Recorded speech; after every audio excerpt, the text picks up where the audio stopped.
여러분 만나서 반갑습니다. 네, 주의 은혜 주죠. 이렇게 만날 수 있다는 게 얼마나 큰 은혜인지 모르겠습니다.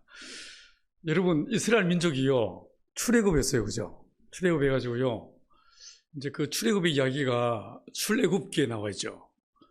근데 출애굽기라고 했는데요, 출발을 어디서 했냐면 애굽에서 했죠. 근데 출애굽기라고 이름을 붙였으니까 사실은 출애굽기의 맨 마지막 이야기는 가나안으로 끝나야 되는 거예요. 그런데 다시 한번 기억을 떠올려 보십시오. 출애굽기의 맨 마지막 40장은요, 가나안으로 끝나잖아요. 어떻게 끝을 맺고 있냐면 하나님의 영광으로 충만한 그 성막 앞에 모든 이스라엘 민족이 예배자로 섰다라고 이야기하고 있어요. 그렇죠? 그러면 이게, 그런데 그렇게 해놓고요, 제목을 출애굽기라고 얘기했어요. 여러분, 이 출애굽이 뭐겠습니까? 출애굽은 여기서 저기로 가는 여행이 아닌 거예요. 여러분, 이 교회 오시기 전에 1년 전에 다른 교회 다 다니셨을 텐데 그 교회 다니다가 이 교회 온 게 이게 출애굽이 아니고요, 애굽에서 나와가지고 어딘가로 가는 것, 이게 출애굽기가 아니고 세상에서 불러내셔서 예배자로 서게 하는 것, 이게 출애굽인 거예요. 여러분들을 이 모양 저 모양으로 살던 여러분들을 이 생명의 길 교회란 이름으로 하나로 묶어주시고 모이게 하셔서 하나님이 꿈꾸시는 게 뭘까? 제가 올라오면서 곰곰이 묵상도 해보고 또 이제 이 집회를 준비하면서 묵상을 해보면서 1주년 된 교회, 1년 된 교회 어떤 말씀을 나눌까라고 했는데 결국 하나님께서는요, 여러분들을 바른 예배자로 서기를 원하신다. 출애굽의 성도가 되기를 원하신다라는 생각을 합니다. 다른 얘기를 한번 해볼까요? 자, 출애굽한 다음에 이스라엘 민족이 가나안 가기까지 몇 번 장막을 옮겼는지 혹시 아십니까? 여러분 지금까지 교회 몇 번 옮기셨어요? 이사는 몇 번이나 하셨습니까? 우리 집 이사한 숫자도 모르는데 남의 집 이사한 숫자를 어떻게 기억하겠습니까? 근데요, 이스라엘 백성들이 비돔과 라암셋을 출발한 다음에 가나안 가는 그 여정을 잘 살펴보시면요, 이게 민수기 33장에 그 모든 여정을 기록해 주고 있습니다. 이걸요, 카운트해 보면 정확하게 몇 번 나오는지 아세요? 42번 나옵니다. 왜 42일까? 우리가 알고 있기로 40이라는 숫자가 완전수이지 않습니까? 40번 그냥 딱 맞춰가지고 2번 빼고 2번 건너뛰고 40이라는 숫자에 맞추시지 왜 애매하게 42라는 숫자에 맞췄을까? 왜 42번 옮겼다고 이야기하고 있을까? 궁금하죠? 근데 성경을 보시면요, 40이라는 숫자는 한 번 더 나옵니다. 어디 나오냐면 마태복음 1장입니다. 아브라함과 다윗의 자손 예수 그리스도의 세계라. 아브라함은 이삭을 낳고 이삭은 야곱을 낳고 라고 하면서 그 족보가 쭉 나오는데 아브라함부터 다윗까지 14대, 다윗부터 포로 전까지 14대, 포로 귀환한 다음에 예수님까지 몇 대? 14대. 또한 몇 대입니까? 42대야. 이게 무슨 뜻이겠습니까? 여러분, 아브라함에서부터 시작된 그 기나긴 여정, 그 종적으로 이제 우리가 이제 다음 세대라고 얘기하지 않습니까? 이게 종적인 거대한 그 흐름, 그 마치 이사가 하듯이 집을 옮기듯이 위에서 아브라함부터 혹은 밑에서 위로 올라오는데 이 가지 끝에 맨 마지막에 열매를 맺는데 이게 누구였습니까? 예수로 귀결되더라는 거예요. 이게 종적으로 아브라함에서부터 시작해가지고 결국은 누가 오는가? 예수가 온다는 거예요. 이거를 다시 한번 생각해 보시면 세상에서 애굽에서 부르심을 받은 다음에 우리는 어디로 가는가? 좀 더 넓은 평수의 아파트로 가는가? 아니라는 거예요. 우리가 어디로 가냐면요, 예수 앞으로 가는 거예요. 가나안은요, 예수님을 정확하게 상징하는 거예요. 사실 히브리어로 성경을 보시면요, 구약 성경에서 네 번째로 많이 나오는 단어가 하예리츠라는 땅이라는 단어예요. 구약 성경은 사실 땅이라는 단어로 다 풀어버릴 수 있거든요. 이제 괜히 이제 이 신학 박사 앞에서 내가 지금 요런 흔들고 있는데 이게요, 이 구약 성경 전체를요, 땅으로 다 풀어버릴 수 있어요. 하나님은 땅을 창조하셨어요. 하나님은 아브라함을 그 땅으로 가게 하십니다. 그리고 그 땅을 기업으로 주셨어요. 그 다음에 이 애굽에 살던 이 사람들에게 땅을 기업으로 주십니다. 그 땅으로 가는 게요, 구원이에요. 맞죠? 그 땅에 가는 게 구원이에요. 복이 무엇입니까? 그 땅에서 지기풀을 세우고 내 땅을 얻어서 그 땅에서 포도나무 아래 사는 게 이게 복이에요. 징벌이 무엇이었습니까? 저주가 무엇이었습니까? 그 땅에서 뿌리 뽑아가지고 말이 통하지 않는 이방 땅으로 던져버리고, 이게 바로 하나님의 저주와 심판이에요. 회복이 무엇입니까? 그 땅으로 돌아오는 게 이게 회복인 거예요. 구약은요, 땅으로 다 풀립니다. 땅 좋죠, 그죠? 땅 갖게 되기를 간절히 축원합니다. 그런데요, 그 많던 땅 하예레츠가 신약에 와서는요, 땅이 사라집니다. 땅이 안 나옵니다. 땅이란 단어가 어떤 다른 단어로 병치돼 버립니다. 이게 뭐냐면요, 그리스도 안에서라는 단어로 바뀌어버려요. 우리는 그리스도 안으로 부르심을 받는 거예요. 맞죠? 그리스도 안에서 우리는 구원을 받는 거예요. 그리스도 안에서 우리는 복을 받는 거예요. 그리스도에게 돌아가는 것, 이게 바로 회복인 거예요. 심판이 무엇입니까? 이 예수에게서 완벽하게 잘림을 당하는 것, 이게 하나님의 심판인 거예요. 그렇죠? 여러분, 주님 앞에 나아가는 저와 여러분들이 간절히 축원합니다. 생명이 어디 있는가? 예수 안에 있는 거예요. 그래서 예수 앞에 가는 것, 이게 이 교회가 또 여러분, 저와 여러분이 꿈꿔야 될 거룩한 여정인 줄 믿습니다. 여러분, 이 사실, 예수가 우리의 길이다, 예수가 우리의 생명이다, 이 사실을 이 강남에, 이 자본주의에 완전히, 아까 목사님께서 저한테요, 요 건너편이 가로수길이에요 라고 이야기하셨어요. 시골 촌놈이 그게 무슨 뜻인지 어떻게 알겠습니까? 그게 제가 알아야 되는 내용이에요 라고 물어봤어요. 저는 상주 다인로에 살거든요. 그런데 가로수길이, 이게 무슨 의미가 있나? 다 가로수는 있지 않나라고 생각했는데, 이제 그 말씀 듣고 난 다음에 순간적으로 생각한 게, 저기 뭔가 중요한 의미가 있는 거리인가 보다라고 생각은 하긴 했습니다. 근데 아무튼 강남, 이 지역, 여러분 아신 대로 사실은 이 서울의 심장이고 한국의 심장이라고 말할 수 있는 곳이죠. 그 심장 한가운데 여러분 또 아래를 튼 거예요. 이야, 이거 대단하십니다. 그죠? 그죠? 이것을 확 뒤집어버리고, 물질에, 이 사람의 그 모양에 완전히 눈이 뒤집어져가지고, 오로지 자기를 아름답게 꾸미고, 어떻게 하면 돈을 많이 벌까? 이게 현안이 되어 있는 이 인간들 사이에 여러분이요, 십자가 딱 내걸고, 예수가 길이요. 이야기 하려고 여러분들이 온 거 아닙니까? 맞죠? 가로수길에 있는 인간들아, 예수가 길이요. 이거 이야기 하려고 여기 온 거 아닙니까? 맞지? 와, 대단하십니다. 여러분은 지금 뭐 하시냐면 영적 전쟁을 선포하신 거예요. 맞죠? 영적 전쟁을 선포하시고 이 전쟁에 예수 따라가고 예수 닮아가고 예수만 증거하는 거룩한 교회로 서겠다라고 여러분이 지금 선포하고 계신 거예요. 여러분 진짜 대단하십니다. 대단하세요. 자, 그런데요, 여러분이 저를 보셨을 때 제가 군대 갔다 온 인간으로 보이십니까? 아니면 면제? 아니면 방위? 제가 이리 봐도요, 군대 갔다 왔어요. 저 병장 출신이에요. 그래 안 보이죠? 저 병장 출신이에요. 저 군대를 갔다 왔는데, 여러분, 제가 군대 간 해가 89년도, 1989년도에 군대를 갔어요. 군대 갔는데, 그때 그 해부터 우리나라에서 뭐가 시작되냐면요, 이제 제2의 유교가 터졌을 때, 이 전쟁을 어떻게 막아낼 것인가에 대한, 어떻게 대처할 것인가에 대해서 이 사람들이 고민하다가요, 미국에서 대형 컴퓨터를 가져왔습니다. 그래서 용산에 사우스방크에 딱 설치해놨고요. 우리나라에 있는 61개 사단의 대표들을 다 모았습니다. 각 사단별로 8명씩 대표를 다 차출했어요. 그래가지고 그 모든 사람들이요, 이 사우스방크에 모여서 뭐였냐면요, 워게임을 했어요. 워게임. 제2의 유교가 터졌을 때 우리 대한민국이 이 전쟁을 어떻게 막아낼 것인가, 이것을 한번 실제로 한번 해보는 거예요. 컴퓨터 가지고 실제로 게임을 해보는 거예요. 우리나라에요, 작전 계획서가 있습니다. 뭐가 있냐면 오플라 5027이라고 굉장히 세밀하고 주도 면밀한, 전쟁이 터졌을 때 D-3일에서 D+15일까지 어떻게 전쟁을 펼쳐나갈 것인가에 대한 매우 주도 면밀한 작전 계획서가 있습니다. 이 계획서를 가지고요, 실제 전쟁을 해보는 거예요. 자, 북한도 당연히 남침 계획이 있었겠죠. 그 계획 집어넣고 실제로 전쟁을 해보는 거예요. 여러분, 그때 제가 속해 있던 우리 사단은요, 예비 사단이었어요. 이게 무슨 말이냐면 철책선 있죠. 이 DMZ 철책선에 있는 부대 바로 뒤에 있는 부대였어요. 이 부대는요, 이 48시간 동안 이 전쟁을 지켜내야 돼요. 그 다음에 48시간 딱 지나고 나면 이 예비 사단이 딱 전쟁에 투입된다, 이렇게 이제 계획을 짜고 있었습니다. 근데 전쟁 터진 그날 첫날에요, 뚫려버렸고 우리 부대가 제대로 완편도 되지 않은 상태에서 우리 부대가 딱 거기 전쟁에 이제 둘째 날부터 투입됐습니다. 어떻게 된지 아십니까? 우리 사단의 전체 인구가요, 지금도 제 그 숫자를 기억합니다. 14835명이었어요.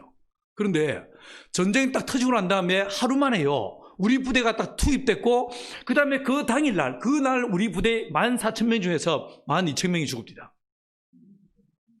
6.25 전쟁요, 이건요, 저리 가랍니다. 우리 바로 이 3번 도로 북쪽, 전곡, 연천 그 위쪽에 있는 부대는요, 북한의 부대는 1개 사단이, 제가 그때 군대 있을 때 1개 사단이 우리나라 군단보다 더 화력이 셌었어요. 한 방에 끝나버립니다. 다 밀리는 거예요. 자, 그때 그 전쟁을 하는데, 아니, 무기를 가지고 자기를 방어할 수 있는 능력이 있는 사람 14,000명 중에 12,000명이 죽는다면 자기를 방어할 수 있는 능력이 없는 민간인들은 도대체 얼마나 많이 죽는단 말인가? 정말 두려웠어요. 그리고 정말 당황스러웠어요. 하나님, 나는 신학생이었거든요. 신학교 다니다 왔는데 나는 말씀을 전하고 생명을 구원할 인간인데 왜 저를 이런 전쟁을 연습을 시키세요? 왜 이러세요? 얼마나 당황했는지 모릅니다. 제가 나중에 알고 보니까 우리 사단의 작전 참모께서 제가 신학교 다니다 왔다 해가지고 영어를 엄청 잘할 거라고 크게 오해하셨습니다. 그 진짜 오해였습니다. 그래가지고 미군들하고 같이 해야 되니까 영어를 좀 웬만큼 알아야 되고, 그래가지고 저를 거기 끌고 간 거예요. 한 번 가기 시작하니까 질질 끌려서 계속 그 전쟁에 투입됐습니다. 한 번 가고 두 번 가고 계속 끌려갔습니다. 그 전쟁하는 동안에 이 전쟁이 얼마나 정말 두렵고 무서운 일인지를 정말 깊이 절감했습니다. 그런데 어느 해 그 이제 사우스방크 안에 거대한 전광판이 있고, 그 전광판에 대한민국 전도 지도가 붙어 있고, 거기에 북한의 모든 부대와 우리나라 모든 부대가 다 표시가 됐습니다. 붉은색과 푸른색으로 쫙 표시됐는데, 이 전선을 딱 보고 있는데 어느 날요, 내 마음속에 어떤 마음이 들었냐면, 아, 주님, 이게 전쟁이군요. 전쟁은 이렇게 하는 것이군요. 전쟁은 아무렇게나 하는 것이 아니고 매우 전략적이고 매우 입체적이고 매우 종합적이군요. 이런 생각이 딱 들어왔어요. 여러분, 하나님께서 여러분들을 이 가로수길에 있는 인간들 향해서 하나님의 선하심과 주의 위대하심을 증가하고 선포하라고 하라고 여러분을요, 전쟁터 한가운데로 딱 몰아넣으신 거예요. 맞죠? 제가 볼 때요, 여러분 곧 멀지 않았어요. 더 넓은 공간으로 주님 옮기실 거예요. 이 공간 리모델링 아깝지 않을 거예요. 걱정하지 마세요. 걱정하지 마세요. 하나님께서 충분히 채우시고 하나님이 넓은 공간 주실 거예요. 하나님께서 이 코로나 상황에서 주님도 일하신다. 주님은 더 크게 일하신다. 이걸요, 주님 보여주고 싶어 하시는 것 같아요. 나 살아있어. 왜 이래? 이러시면서요, 내가 더 크게 일한다. 이걸 보여주시고 싶어 하시는 것 같아요. 너무 쫄아있고 이 현대사회 속에서 기독교인들이 또 한반도의 상황에서 기독인들이 옴짝달싹하지 못하는 이 상황에서 하나님의 위대하심과 주의 선하심을 어쩌든지 주님 보여주고 싶어 하신 것 같아요. 그래서 그 보여줌의 도구로 하나님께서 이 교회를 사용해 주시기 간절히 축원합니다. 자, 그런데요, 그분이 여러분을 이 전쟁터 한가운데로 딱 몰아넣으시면서 여러분이 그냥 보내시겠습니까? 그분이 아무 생각 없이 아무 전략 없이 여러분을 이곳에 보내셨을까요? 아닙니다. 여러분, 나라와 나라 사이에 싸움하는데도요, 매우 주도 면밀한 전략이 있습니다. 전술이 있습니다. 그 전략을 따라 움직이는 거예요. 그 전략을 따라 전쟁을 수행하게 되는 거예요. 여러분이 부부 싸움할 때 작전을 짜세요, 안 짜세요? 내가 이 말하면 저 인간이 이렇게 받아치겠지. 그럼 내가 안 짜세요? 내가 성령의 감동하심을 그러니 맨날 당하지. 여러분, 왜 우리가 축구를 좋아합니까? 왜 축구 손흥민의 그 골을 넣었다는 소식이 왜 이 늘 사람들을 열광하게 만듭니까? 이 축구라는 게임은요, 중세시대 때에 이 유럽의 전쟁을 그대로 게임으로 만든 게 이게 축구예요. 축구예요. 그대로 게임으로 만든 거예요. 그래서 이 축구를 보고 있으면요, 정말 전쟁 같습니다. 전쟁이 그대로 익혀집니다. 그래서 사람들은 열광하는 거예요. 열광하는 거예요. 자, 여러분이 축구할 때 센터포워드 정말 중요합니다. 미드필더 진짜 중요하죠. 골키퍼도 중요해요. 근데 더 중요한 사람이 한 명 있습니다. 누군지 아십니까? 감독이에요, 감독. 감독이 어떤 작전을 짜느냐에 따라서 어떻게 용병수를 부리냐에 따라서요, 약팀이 강팀을 이기기도 하는 거예요. 우리 그 경험해봤잖아요. 필승 코리아. 그러잖아요. 난리가 났잖아요. 여러분, 진짜 아무도 기대하지 않았던 우리나라가 4강까지 올라가는 정말 기적을 만들어내잖아요. 이건요, 물론 우리 선수들이 목숨을 걸고 뛰었지만 그 뒤에 누가 있었습니까? 아주 천재적인 감독이 있더란 거예요. 그의 작전이 있고 전략이 있더란 거예요. 여러분, 하나님께서 이 시대를 속에서 하나님의 나라를 이 땅에 이루시는 하나님의 거룩한 영광을 드러내시고 주님의 주권을 선포하시고 내 살아있어 하나님의 위대하심에 모든 존재들이 무릎을 꿇게 하는 이 위대한 전쟁을 위해서 하나님은 작전을 짜시는 거예요. 그리고 무엇입니까? 전략을 선포하시는 거예요. 여러분, 이 작전을 전체를 수행하시는 분이 누구시겠습니까? 성령이신 거예요. 왜냐하면 오늘 이 본문에서 보시면요, 주님께서 누구를 보내신다고 했습니까? 주의 영을 보내요. 여러분, 이 영적 전쟁의 총사령관이 누구신가? 황목사님도 아니시고 집사님도 아니시고 여러분 권사님도 아니시고 누구시라고요? 만군의 여호와, 전쟁에 능하신 우리 주 예수님, 그분이 보내시는 주의 성령, 그 성령께서요 이 전쟁의 총사령관이란 거예요. 주의 영을 보내사라고 말씀하십니다. 하나님의 성령, 그분이 우리의 총사령관이 되시고 그분이 전쟁의 신이시고 그분이 선교의 신이시고 그분이 전도의 신이시란 거예요. 맞죠? 자, 그러면요, 그 성령께서는 우리 생명의 길 교회와 함께 어떤 전략을 구사하고 계실까요? 어떤 전략을 구사하실까요? 여러분, 하나님께서 성령을 보내신 다음에 이 성령을 통해서 이 시대와 역사를 뒤집어 놓으시면서 우리 세대의 모든 민족들이, 모든 이름들이 하나님 앞에, 하나님의 거룩한 이름, 예수 이름 앞에 무릎을 꿇게 하고 그 주님의 이름 앞에 영광을 돌리게 하는 이 위대한 일을 위해서 그분은 어떤 전략과 어떤 전술을 짜시는가? 여러분, 하나님의 성령, 그분의 전략을 알아보려면요, 성령이 임하신 사건으로 들어가 봐야 돼요. 자, 언제 성령이 임하셨습니까? 오순절날. 맞죠?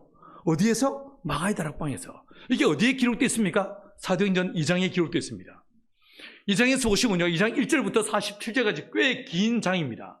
긴 장인데 이 한 장을요 딱 놓고 약간 멀리 떨어져서 마치 조감하듯이 멀리 떨어져서 딱 2장 전체를 딱 놓고 보시면요, 두 가지 이야기를 우리에게 들려주고 있습니다. 첫 번째, 하나님의 성령이 임하신데 사람에게 임하십니다. 사람을 성령으로 충만케 하십니다. 자, 여러분, 사람이 성령이 충만하면 어떻게 됩니까? 여러분 어떠셨어요? 성령 충만을 경험해 보셨어요? 어떠셨어요? 기분이 좋았어요? 어떠셨어요? 자, 여러분, 예수 믿는 사람도요, 예수 믿지 않는 사람들처럼 세상을 살면서 똑같이 문제를 만납니다. 맞죠? 어려움을 만나요. 예수 믿는다고 암에 안 걸립니까? 예수 믿는다고 집안에 부부 사이에 문제가 발생하지 않습니까? 자식들이 엉뚱한 짓 안 합니까? 똑같이 부도나고요, 똑같이 어려움을 겪습니다. 그런데 모름지기 그리스도인이라면 문제를 만났을 때 그 문제를 가지고요, 내 경험 속에서 답을 찾는 사람들이 아니고 이 문제를 가지고 말씀 안에 들어가서 말씀 속에서 답을 찾는 사람을 그리스도인이라고 말하는 거예요. 맞지요? 자, 그러면 제가 질문했습니다. 성령이 임하시면 어떻게 됩니까? 라고 질문을 던졌어요. 성경은 뭐라고 말하고 있습니까? 뭐라고 했어요? 기억나십니까? 사도행전 1장 8절에서 우리 예수님 뭐라고 하십니까? 오직 성령이 너희에게 임하시면 너희가 권능을 받고 예루살렘과 온 유대와 사마리아와 땅끝까지는 내 증인이 될 것이다 라고 말씀하십니다. 맞죠? 여러분, 주의 성령이 임하시면 어떤 일이 벌어진다고요? 우리에게 거룩한 권능이 주어진다는 거예요. 파워가, 힘이, 두나미스가, 능력이 주어진다는 거예요. 자, 여러분은 어떤 능력을 경험해 보셨습니까? 어떤 능력을 경험해 보셨어요? 여러분의 성령 충만함 받으시니까 여러분에게 어떤 능력이 임재하십니까? 저는 이게 진짜 궁금했습니다. 정말 궁금해요. 저는요, 모태신앙이 아니었습니다. 고1 때 교회를 처음 나갔는데, 제가 고등학교 나왔던 그 교회는 제 동기들이 13명이 있었습니다. 그리고 그 고등부는 목사도 안 계시고, 전도사도 안 계시고, 집사님 한 분이 설교하시는 그냥 작은 시골 교회였어요. 저를 포함해서 약 30-40명 정도 모이는 이런 교회 고등부였는데, 제가 고3 됐을 때 그 모임이요, 350명이 넘었어요. 작년부보다 더 많이 모였습니다. 저는 그때 그 고등학교 때 2학년 때 성령의 충만함을 경험하면서 하나님의 성령이 임하시면 어떤 두나미스가 임하는지가 진짜 궁금했었습니다. 그래서 이걸요, 제가 시간이 길지 않으니까 짧게 한번 정리해가지고, 원래 저는 약장사거든요. 저는 약장사예요. 약장사는요, 짧은 이야기를 길게 할 수도 있고 긴 이야기를 짧게 할 수도 있어요. 저는 신약과 구약을 파는 약장사예요. 제가요, 예수에 대해서 말하라고 하면 정말 끝도 없이 말할 자신이 있어요. 제가 제일 길게 말한 게 우리나라에서 제일 길게 말한 게 9시간 반 동안 이 자리에서 가지고 쉬지 않고 설교를 해본 기억이 있어요. 중국에서는 더 했습니다. 중국에서는요, 12시간씩 하루에 쉬지 않고 말씀을 전했어요. 밥도 안 먹고. 앉아있는 인간들은 화장실 왔다 갔다 했는데 저는 쉬지 않고 이렇게. 물도 안 마시고 12시간씩 떠든 적이 있어요. 저는 예수에 대해서 말하라고 하면 성경책 안 보고요, 쉼없이 떠들 자신이 있어요. 근데 일단요, 이게 길게 말할 수도 있지만 원래 약장사는 긴 이야기를 짧게 할 수도 있어요. 짧게 아주 이렇게 아주 요약 정리해서 딱 귀에 쏙 들어오게 만들어 드릴게요. 자, 여러분, 성령이 마시면 권능이 많다고 했는데 어떤 두나미스가 임하는가, 어떤 권능이 임하는가, 이 질문에 대한 답을 얻으려면요, 성령 충만한 사람을 살펴봐야 돼요. 여러분이 주변에서 본 사람 중에 가장 성령 충만한 분은 누구셨습니까? 황 목사님?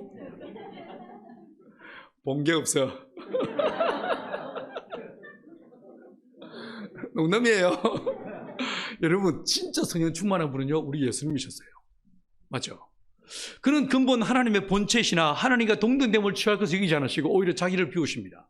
얼마나 자기를 비우셨습니까? 자기 땅에 오매 자기 백성이 영접지 않았다라고 성경은 말했어요. 빛이 어둠에 비치는데 어둠이 빛을 깨닫지 못했다라고 말했어요. 완벽하게 자기를 비우신 거예요. 그리고 어떻게 사십니까? 목수라고 하는 전문적인 직업을 가지고 사람들과 더불어 사셨어요. 여러분, 제가 얼굴이 시커멓죠? 제가 목사라 보이세요? 제가 집을 줘요.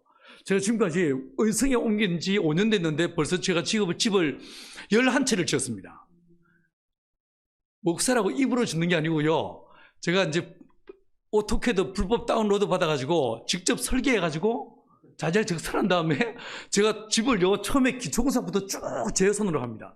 좀 전에 오전에도요, 그 건축하다 왔어요. 야리가다 멘다 이 말 아십니까? 모르죠? 이게 이제 규준들 짜고 급부집 세우고 막 철근 깔다가 뛰어 올라왔습니다. 내가 오늘 밤 집회 끝나고 또 내려갈 거예요. 하고 오전에 일하고 또 올라올 거예요. 왜냐하면 일해야 되니까. 저는 집을 짓는 사람이에요. 여러분, 제가 집을 짓는데 이제 사람들이 이제 제가 건축 현장에서 작업복 입고 모쭈머리 차고 막 일하고 있으면 사람들이 찾아와서 제가 목사인 줄 전혀 눈치를 못 채고 있다가 나중에 목사는 사실을 알고 화들짝 놀라면서 뭔 목사가 시잘데기 없이 노가다 뛰냐고 이야기합니다. 그럼 제가 뭐라고 하냐면, 아, 우리 형님이 목수예요, 이렇게 말해요. 그러면 사람들은 저한테 친형이 있는 줄 착각하십니다. 아닙니다. 저는 형이 없습니다. 위로 누나만 셋이 있습니다. 근데 우리의 맏형 되신 예수님, 그분이 이 땅에 없을 때 직업이 뭐였습니까? 목수였어요. 나와 똑같은 사람이 되셔서 목수라는 직업을 가지고 사람들과 더불어 사시더란 거예요. 똑같은 사람이었어요. 우리와 아무 차이 없었어요. 그런데 그분이 30살에 공생애를 딱 시작하는데 어떻게 하십니까? 세례 받으셨어요. 침례 받으셨어요. 물에서 올라오심에 어떤 일이 벌어졌습니까? 하늘이 열리고, 혹은 어떤 성경은 하늘이 갈라지고 비둘기같이 누가 임했습니까? 성령이 임하십니다. 자, 그러면 사도행전 1장 8절 말씀을 예수님이 적용시켜 보셔요. 자, 오직 성령이 너에게 임하시면 너희가 권능을 받고라고 했는데 예수에게 누가 임하십니까? 성령이 임하더란 거예요. 성령이 임하시더란 거예요. 자, 그러면 우리 예수님에게 오직 성령이 너에게 임하시면 너희가 두나미스 권능을 받고라고 했으니까 우리 예수님에게 무엇이 임했겠습니까? 권능이 임했겠죠. 맞죠? 어떤 권능이 임했을까요? 자, 3년밖에 안 되는 짧은 주님의 공생에 대해서요, 책이 무려 4권이 기록되어 있습니다. 뭡니까? 마태, 마가, 누가, 요한. 읽어보셨어요? 비스무리해요, 그죠? 이게 또 아리까리해요. 이게 누가복음인가?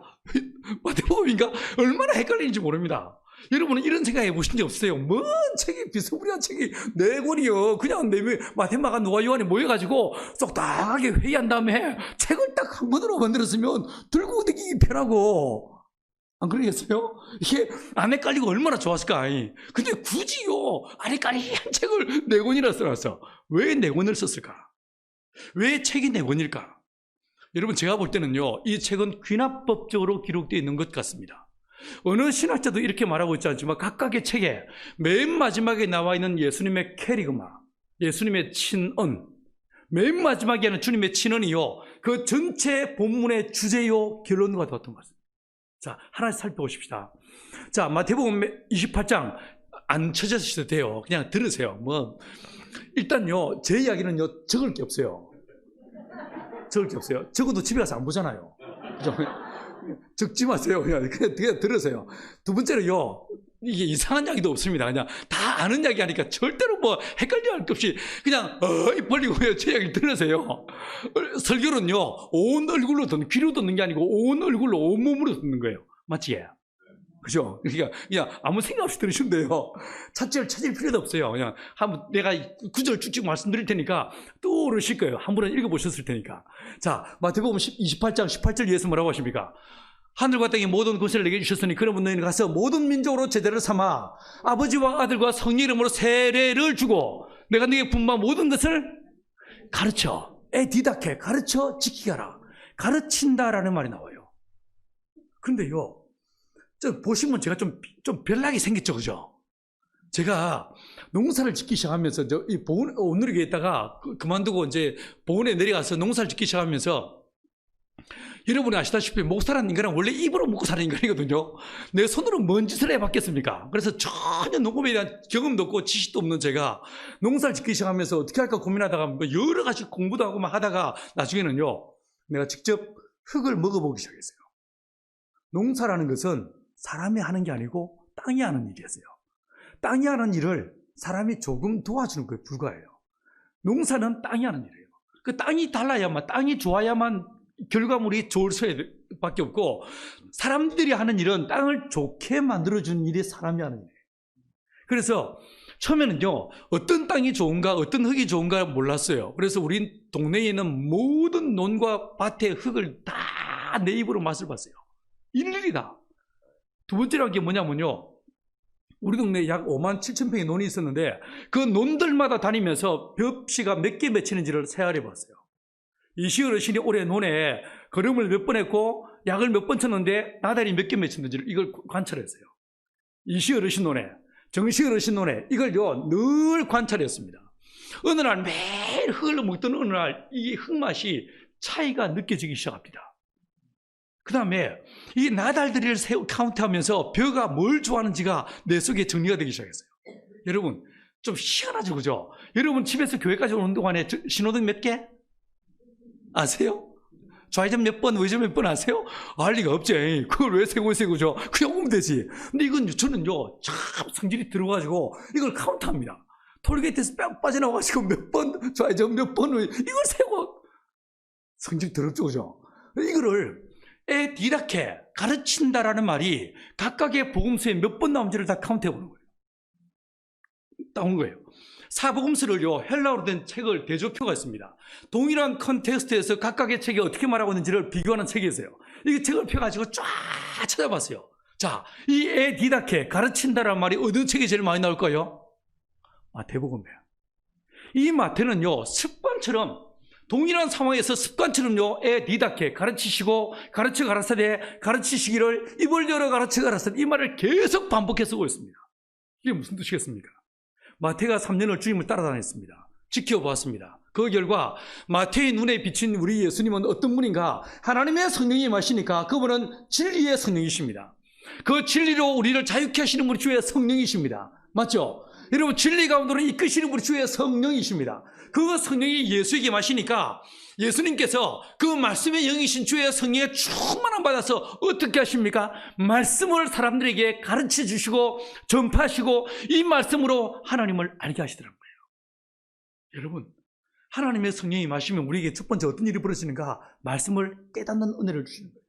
말씀이 이해되게 하시는 거예요. 말씀이 믿어지게 하시는 거예요. 이게 주의 성령의 역사하신 거예요. 생명은 어디에 있습니까? 요한복음 6장 63절에서 말씀하시를 내가 너희에게 이르는 말이 영이요 생명이다. 생명이 어디 있습니까? 말씀 안에 있더라는 말씀 안에. 이 말씀을 아멘으로 수용할 때 여러분, 하나님의 말씀은요 두 가지 패턴이 있어요. 말씀은 주어질 때, 우리에게 주어질 때 절대로요 의문문으로 주어지지 않습니다. 그리고 청류형으로 주어지지 않습니다. 서술형으로 주어지지 않습니다. 말씀은요 명령형으로 주어집니다. 자, 예를 들어 보십시오. 주 예수를 믿을래? 이리 안 하십니다. 그죠? 뭐라고 하십니까? 믿어라! 라고 명령하십니다. 그죠? 너는 너의 본토 친정 아비 집을 떠나 내가 내게 지시할 땅으로 가시겠습니까? 이리 안 물어보십니다. 뭐라고 하십니까? 가라! 라고 명령하세요. 맞죠? 사람에게 말씀이 주어질 때는요, 늘 언제나 말씀은 명령으로 주어집니다. 하라! 혹은 하지 마라! 이 두 가지 명령으로 주어져 있어요. 왜 말씀을 명령을 하실까요? 물론 그분은 하나님 왕이시니까, 주인이시니까. 근데 이유가 있습니다. 하나님은 저와 여러분을 만드시면서 몸을 만드시고 우리 안에 혼을 만드시는데 이 혼에요 지성과 감성과 의지라는 기능이 있어요. 지성이 있어요. knowledge, 이 깨닫는 능력이 있어요. 맞죠? 그죠? 이해하고 깨닫고 기억하는 이런 능력이 있어요. 뿐만 아니라 감정도 있죠. 희노애락, 애호역의 복잡한 감정이 우리 안에 있습니다. 그런데 이것만 있는 게 아니고요. 의지가 있어요. 이 의지는 할 것인가 말 것인가를 결정하는 거예요. 결정하고 판단하는 거예요. 오늘 저녁 때 가 말어 안 그러셨어요? 이때 뭐 한번 가지 뭐 하고 오셨죠, 그죠? 이 결정을 누가 하는가? 내 안에 있는 의지가 이 일을 하는 거예요. 하나님은 저와 여러분을 의지적 존재로 만드신 거예요. 우리 안에 내 안에 의지가 있다 보니까 말씀이 주어질 때 말씀을 서술용어로 말하면 이걸 수용할 수가 없는 거예요. 그래서 이 말씀을 내 의지가 아멘으로 받아들이게 하기 위해서 하나님은 말씀을 뭐 한다고요? 명령으로 주시더라고요. 하라, 하지 마라 라는 말씀으로 딱 주면 어떻게 됩니까? 사람들은요, 이 땅에 아무리 많은 사람들이 있더라도 하나님은요, 딱 하나님께서 보실 때 사람은 딱 둘로 나눠집니다. 말씀을 수용한 사람들과 거부한 사람들. 예수님을 믿는 사람과 믿지 않는 딱 둘로 나눠져 버립니다. 맞죠? 여러분, 이와 같이 하나님은요, 사람을 심판하는데 전혀 헷갈리지 않으실 거예요. 말씀을 명령으로 주시면서 이 명령을 수용한 자들과 수용하지 않는 자들, 믿는 자들과 믿지 않는 자들로 딱 둘로 나눠지기 때문에.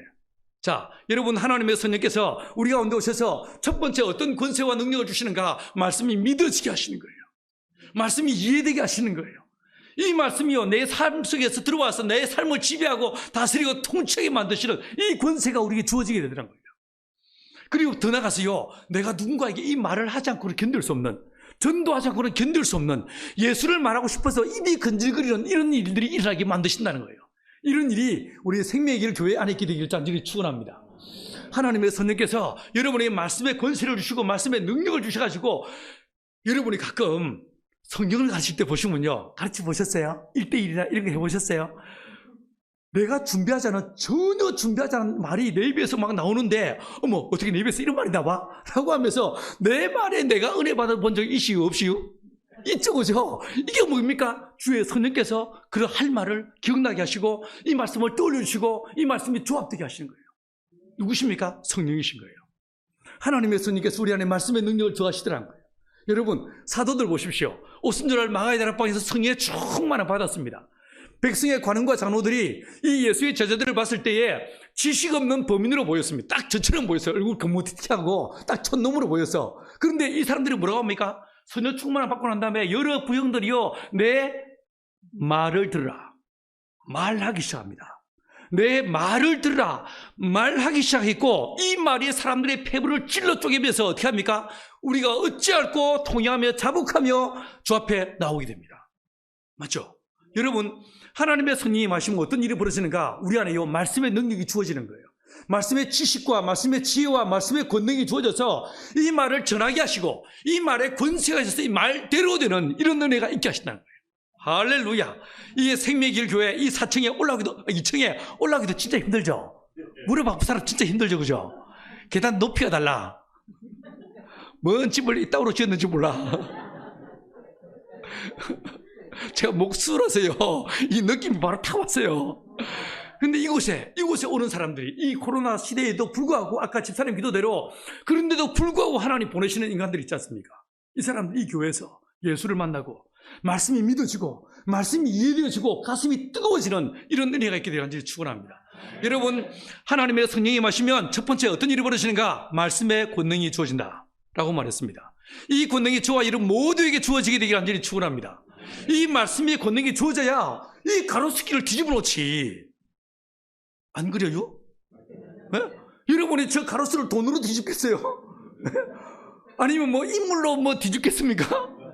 노래로 뒤집겠어요? 춤으로 뒤집겠어요? 싸이도 아니고. 안 그러겠습니까? 우리가 뭐로 뒤집겠어요? 말씀밖에 없는 거예요.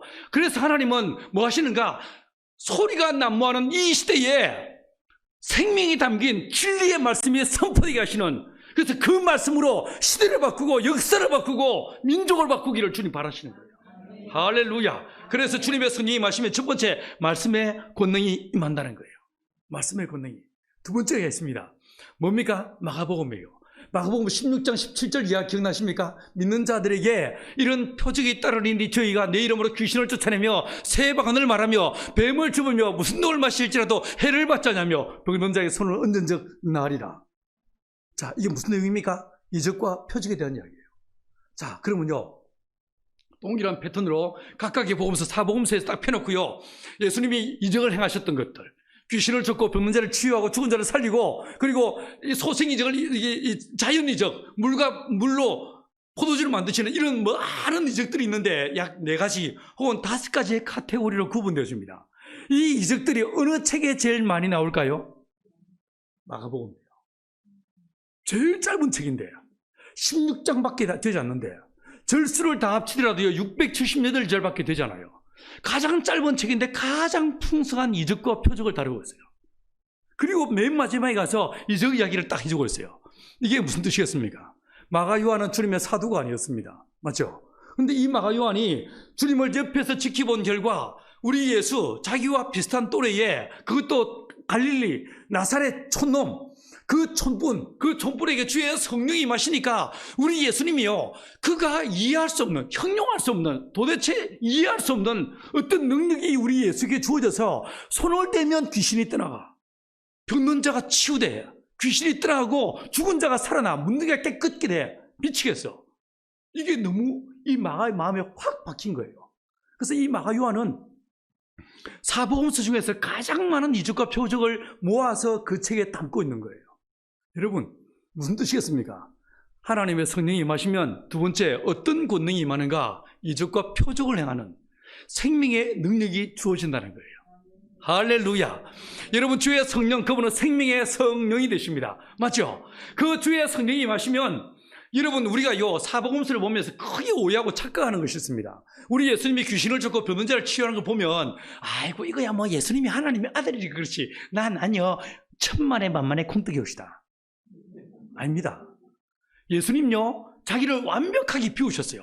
나와 똑같은 사람이 되셨어요. 근데 그에게 누가 임하시니까? 성령이 임하시니까. 성령이 임하시니까 그 성령의 거룩한 권능이 주어지고 그 권능을 통하여 주님이요 상상할 수 없는 이적과 표적을 행하시게 되더란 거예요. 이해하시겠습니까? 그래서 어느 날 제자들이요 웜에 부러운 거 난 아니요 이래 생각했어요. 근데 주님 뭐라고 하십니까? 부러워할 거 없어. 성령이 임하시면 너희들 내가 하는 일을 똑같이 한다. 더 위대한 일을 하게 될 것이다. 더 큰 일을 하게 될 것이다. 맞죠? 설마 그랬죠? 그런데 오순절날 성경에 충만함 받고 나니까 이 사도들로 말미암아 무슨 일이 벌어집니까? 기사와 표적이 많이 나타났다. 할렐루야. 여러분, 이건요 사도들이 우리와 성적이 다른 사람이었기 때문이 아닙니다. 여러분, 예수에게 임했던 그 성령께서 누구에게 임하십니까? 사도들에게 동일하게 임하시는 거예요. 임하시니까 이 사도들이 그 예수에게 임했던 그 성령으로 충만함을 입게 되니까 그 성령의 권능으로 성령을 힘입어서 귀신을 쫓고 병든 자를 치유하고 죽은 자를 살리고 역사를 일으키기 시작하더란 거예요. 여러분, 이게 생명의 길 교회예요. 이게 생명의 교회면 생명을 살려야지.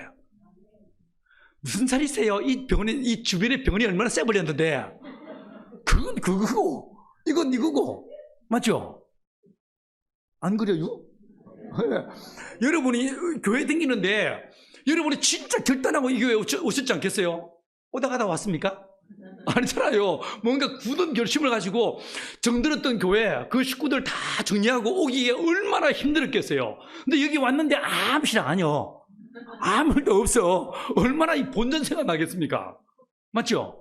뭔가 여기서 내가 결단하고 목사님도 결단하시고 여기서 주님의 나라와 의를 이 서울 한 심장 한 목판에서 하나님의 살아계심과 위대하심을 내가 보여주고 싶은데 이게 뭐 하겠습니까? 뭐로 하시겠습니까? 첫 번째 뭐라고요? 말씀으로. 두 번째 뭐라고요? 이적과 표적으로. 이게 하나님께서 그런 역사들이 나타나게 하실 때 이걸 보고 사람들이 뒤집어지는 거예요. 맞죠? 이건요 여러분이 갈망하는 게 아니고 주의 성령께서 원하시는 거예요. 성령께서 이 일들을 일으키기를 바라실 거예요. 여러분의 모임 안에서, 여러분의 순모임 안에서, 여러분의 그 작은 셀그룹 안에서 하나님의 성령께서 역사하실 때, 여러분이 예배할 때마다 찬양할 때마다 결박이 풀리고 하늘문이 열리면서 귀신이 떠나가고 병든 자가 치유되는 이런 역사들이 있게 되기 간절히 축원합니다. 할렐루야. 여러분, 제 고등부가 제 동기들을 합쳐가지고 13명이 있었다고 했죠. 졸업할 때 139명이 졸업했어요. 139명이. 제가 고등학교 졸업하고 대학교 1학년 때 졸업한 지 6개월 지나서 여름방학 때 그 고등부 여름 수련회 강사하고 갔습니다. 가서 뭔 말 했는지 모르겠어요. 근데 그때 또 지금처럼 침 튀기면서 뭔가 열심히 떠드는 그 기억납니다. 근데 떠드는 기억나는데 그 애들이요, 내 후배들이, 다 1년, 2년 후배들인데, 이 남자애들이요, 꼽을 쳐온 지가 꼽을 쳐왔던 담배, 소주병, 이거 끄집어내놓고, 찢고, 통회하며, 자복하며, 회개하던 건 기억나요. 진짜 뒤집어졌었어요.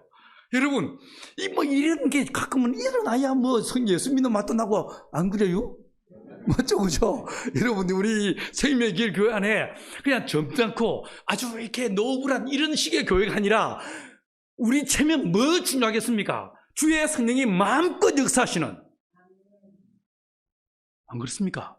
그죠? 성령이 마음껏 운행하시고 주여 아무 제한 받지 마시고 마음껏 역사하시옵소서. 이게 저와 여러분의 소망이 되고, 그래서 우리가 예배할 때마다 하늘 문이 열리고 결박이 풀어지고 귀신이 떠나가고 병동자가 치유되는 하나님의 거룩한 생명의 역사들이, 이 하나님의 주대심이 마음껏 드러나는 거룩한 예배가 되기를 간절히 축원합니다.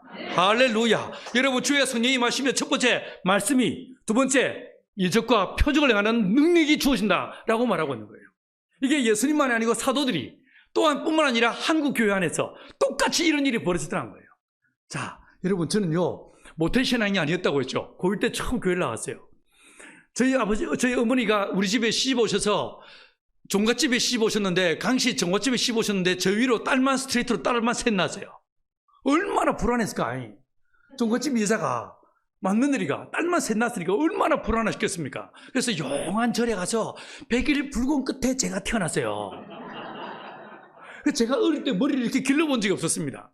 머리를 저희 아버지가 머리를 빡빡 밀어주는데 바리깡으로 미는 게 아니고 면도기로 빡빡 밀어줬습니다. 면도기로. 사흘이 멀다 하고 새벽에 동진아 물도이라 이러시면 가보면 면도기가 있어요. 그거로 비로 치해가지고 머리를 빡빡 밀어주셨습니다. 노란 민머리로. 동네 나가면요, 제가 머리가 앞에서 볼 땐 작아 보이도 옆에서 볼 때는 긴 도끼머리예요. 동네 나가면요, 온 동네 힘들이 제 머리를 잡아와서 딱 크다. 앞뒤 꼭지 3천리, 왔다 갔다 6천리, 뺑 돌아 9천리, 뭐 이래 놀래댔어요. 그랬는데 제가 이제 고1 때 교회를 간다고 하니까 저희 아버지가, 제가 그냥 교회 가도 되는데 제가 착한 아들이라서요, 아버지 인수가 교회 한번 가자는데 가도 되겠습니까? 이렇게 물었어요. 물으니까 저희 아버지께서 한참을 말이 없으시다 딱 한마디 하셨습니다. 살살 믿으라 그러셨습니다. 내가 살살 믿기로 하고 교회를 나갔습니다. 근데 그게 됩니까? 교회 나간 2달 만에 예수 영접하고 1년 지나고 성령에 충만한 교회 갖고 뒤집어져 버렸어요. 근데 그때 이제 저 결국 집에 쫓겨났습니다. 집에 쫓겨났고 신학교 가면서 완벽하게 우리 아버지가, 넌 내 아들 아니다. 나 자식 많다. 네 아들로 나 한국으로 치지 않겠다. 넌 가라. 왜냐면 저희 아버지가 저놓고요, 밑으로 남동생 둘을 더 낳으셨어요. 3볼 3스트라이크 볼 카운트 아웃 시켰어요. 나 자식 많다. 하나 안 난 거로 치더라도 전혀 문제 될 거 없으니까 나가라고 저를 쫓아내셨어요. 제가 쫓겨나면서 하나님, 제가 앞으로 이 3가지는 절대 기도 안 합니다. 첫 번째, 우리 6남매와 부모님의 구원을 위해 기도하지 않겠습니다. 따라하지 마세요. 절대 기도 안 합니다. 대신에 내 젊음을 바쳐서 내 민족과 내 결에게 복음을 전하는 일에 내 삶을 드리겠습니다. 여러분은 20대를 어떻게 보내셨는지 몰라도 저는 제 20대를, 그래서 그 약속을 지키기 위해서 제 20대를요, 지리산에서 보냈어요. 대학 다니다가 2학년 마치고 휴학하고 지리산 내려가서 교회를 개척했어요. 그리고 군대가 또 나면은 여름방학 때마다 서울에서 2,000명, 3,000명 젊은 청년들을 동원해가지고 내려가서 8개 군에 가서 복음을 전하고 교회를 개척한 일을 했어요. 그러면서 그 지역의 교회가 60여 개가 개척되는 걸 보았어요. 난 내 젊음을 바쳤어요. 여러분, 그런데 지금은요, 그 6남매, 우리 현재 6남매 지금 목사가 3명입니다. 선교사 1명입니다. 하나님 진짜 살아계십니다. 두 번째, 주님, 저희 아버지 끝까지 예수 안 믿으셨는데 저희 아버지가요, 나중에 저희 어머니 암에 걸리셔서 돌아가시게 됐는데, 그때 제가 그때 대학생 때였는데 형제들 다 불러 모아서 3일 금식을 시켰어요. 금식을 하고 딱 기도했는데 마지막 날 저희 어머니 몸에서 암덩어리가 빠져나오고 살아났어요. 회복이 됐어요. 이걸 보고 살아 계신가 봐 이러면서 저희 아버지도 예수 믿기 시작했어요. 여러분, 주님 살아 계십니다. 가끔 이런 일도 있어야 뭐 예수 믿는 맛이 나죠. 맞죠, 그죠? 예, 맞아요. 주의 성령 그분이 임하시면 그분이 우리 안에서 그 안에 충만한 생명의 역사를 우리 안에서 일으키신다는 거예요. 이건 애쓰고 수고해서 되는 일이 아니에요. 성령께서 우리 안에 역사하시는 거예요. 자, 이건 두 번째 기도 제목 넘어갈게요. 아무튼 여러분 저희 집 그랬었어요. 여러분 주의 성령은 그분은 생명의 영이기 때문에 예수에 임하시니까 예수님이 귀신을 쫓아내십니다. 병든 자를 치유했습니다. 사도들에게 성령의 충만함이 임하니까 동일하게 사도들도 귀신을 쫓고 병든 자를 치유했어요. 많은 역사를 일으키십니다.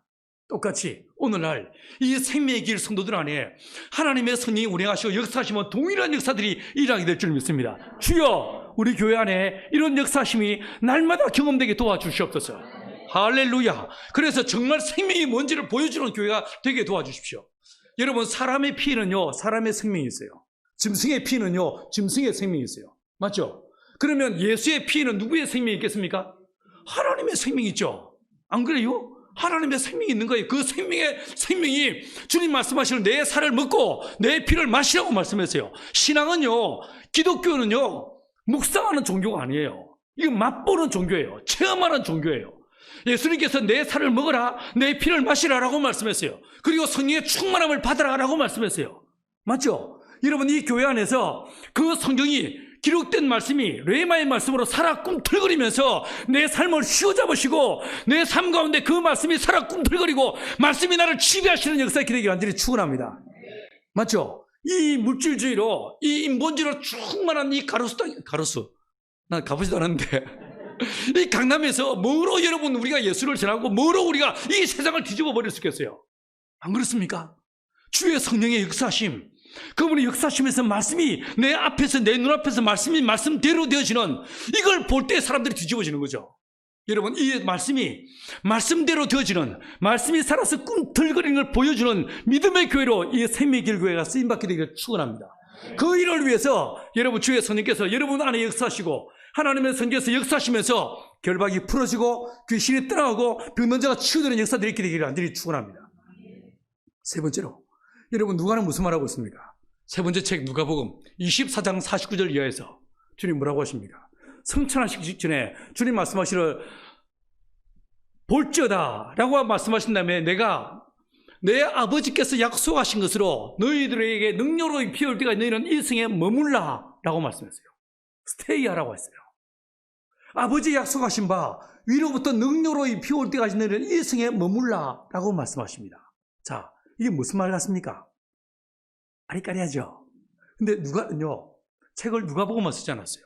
한 권 더 썼습니다. 무엇이었습니까? 사도행전 1장 4절에서 이 말씀이 그대로 반복됩니다.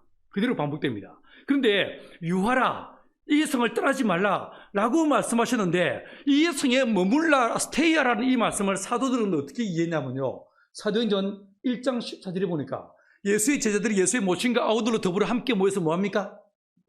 오로지 기도에 힘쓰니라. 전혀 기도에 힘쓰니라 라고 말하고 있어요. 여러분 이 땅에 이 성에 예루살렘 성에 머물라, 위로부터 능력으로 피어올 때까지 이 성에 머물라, 이 말씀이 어떤 말씀으로 이해했다고요? 기도하라 라는 말씀으로 이해하더라고요. 이 누가복음의 맨 마지막에 나와 있는 예수님의 캐리그만은 기도로 끝을 맺고 있어요. 자 그러면요 동일하게 사복음서를 다 펼쳐놓고 기도란 단어와 간구란 단어를 이걸 동사까지 다 포함해서 다 찾아봤어요. 자 어느 책이 제일 많이 나올까요? 어떻게 하셨지요? 맞아요. 누가복음에 제일 많이 나와요. 진짜 신기해요. 여러분 이 누가복음에 제일 많이 나오는데 몇 번 나오는지 아십니까? 무려 28번 나옵니다. 28번의 용례를 다 찾아보시면요 이 28번 중에 4번을 제외하고 진짜 신기하게도 24번을 예수님의 기도로 다루고 있어요. 누가는 주님을 직접 만난 적이 없었을 것입니다. 이 누가가 근데 1장에서 말하기를 나도 그 근원부터 자세히 미루어 살펴보았다라고 했어요. 이 누가가 수많은 예수님의 증인들, 그 다음에 기록된 증언집들을 읽어봤겠죠. 많은 사람들을 만나본 결과 그 수많은 사람들의 기억 속에 남아있는 예수는 어떤 분이었는가? 하나님의 성령이 예수에게 마시니까 예수님이 어떤 분이었어요? 기도하시더라고요. 밤이 맞도록 기도하시고, 제가 저거를 좀 벌써 되겠습니까? 엄청 덥네요. 네.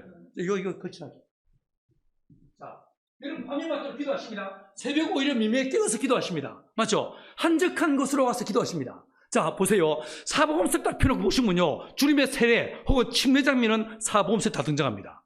다 등장하는데, 진짜 신기하게도요, 누가는요, 세 개의 복음서 다릅니다. 어떠냐면요, 다른 복음서는 예수님이 물에서 올라오실 때 하늘이 열리고 혹은 하늘이 갈라지고 비둘기같이 성령이 임했다라고 말하고 있는데, 누가는 뭐라고 말하고 있냐면요, 물에서 올라오시며 기도하실 때라고 말하고 있어요. 진짜 신기해요. 자, 예수님이 겟세마네 동산에서 기도할 때에 땀방울이 핏방울이 되도록 기도했다. 어느 책에 나올까요? 누가복음에만 나옵니다.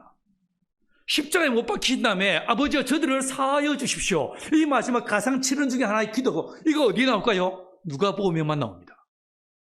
여러분, 이 누가가 본 예수님, 누가가 만난 예수님 어떤 분인가? 하나님의 성령이 예수에게 임하시니까 예수님에게 두나미 있어서 권능이 주어지는데, 어떤 권능이 주어지는가? 기도 외에 권능이 주어지더라는 거예요.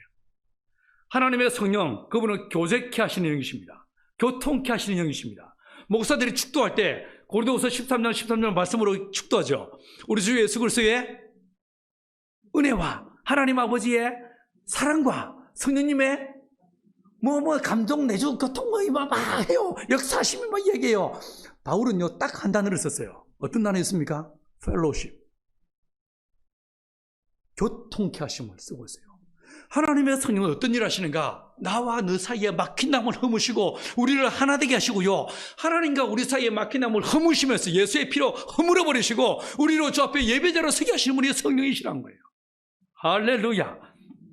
그 성령이 내게 임하시고 우리에게 임하시면 어떤 일이 벌어지는가? 기도의 깊은 데로 나아도록 우리를 이끄신다는 거예요.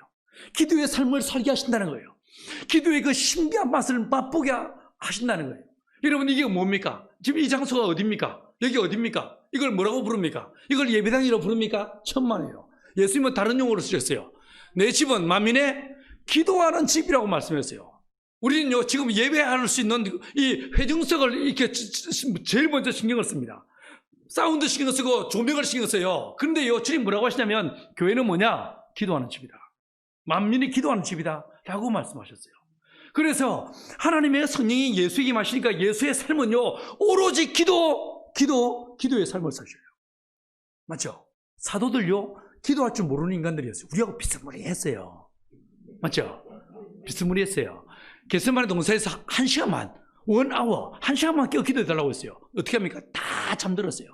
기도하다가 실눈 뜨고 시계 보면 5분 지났어. 미치겠어.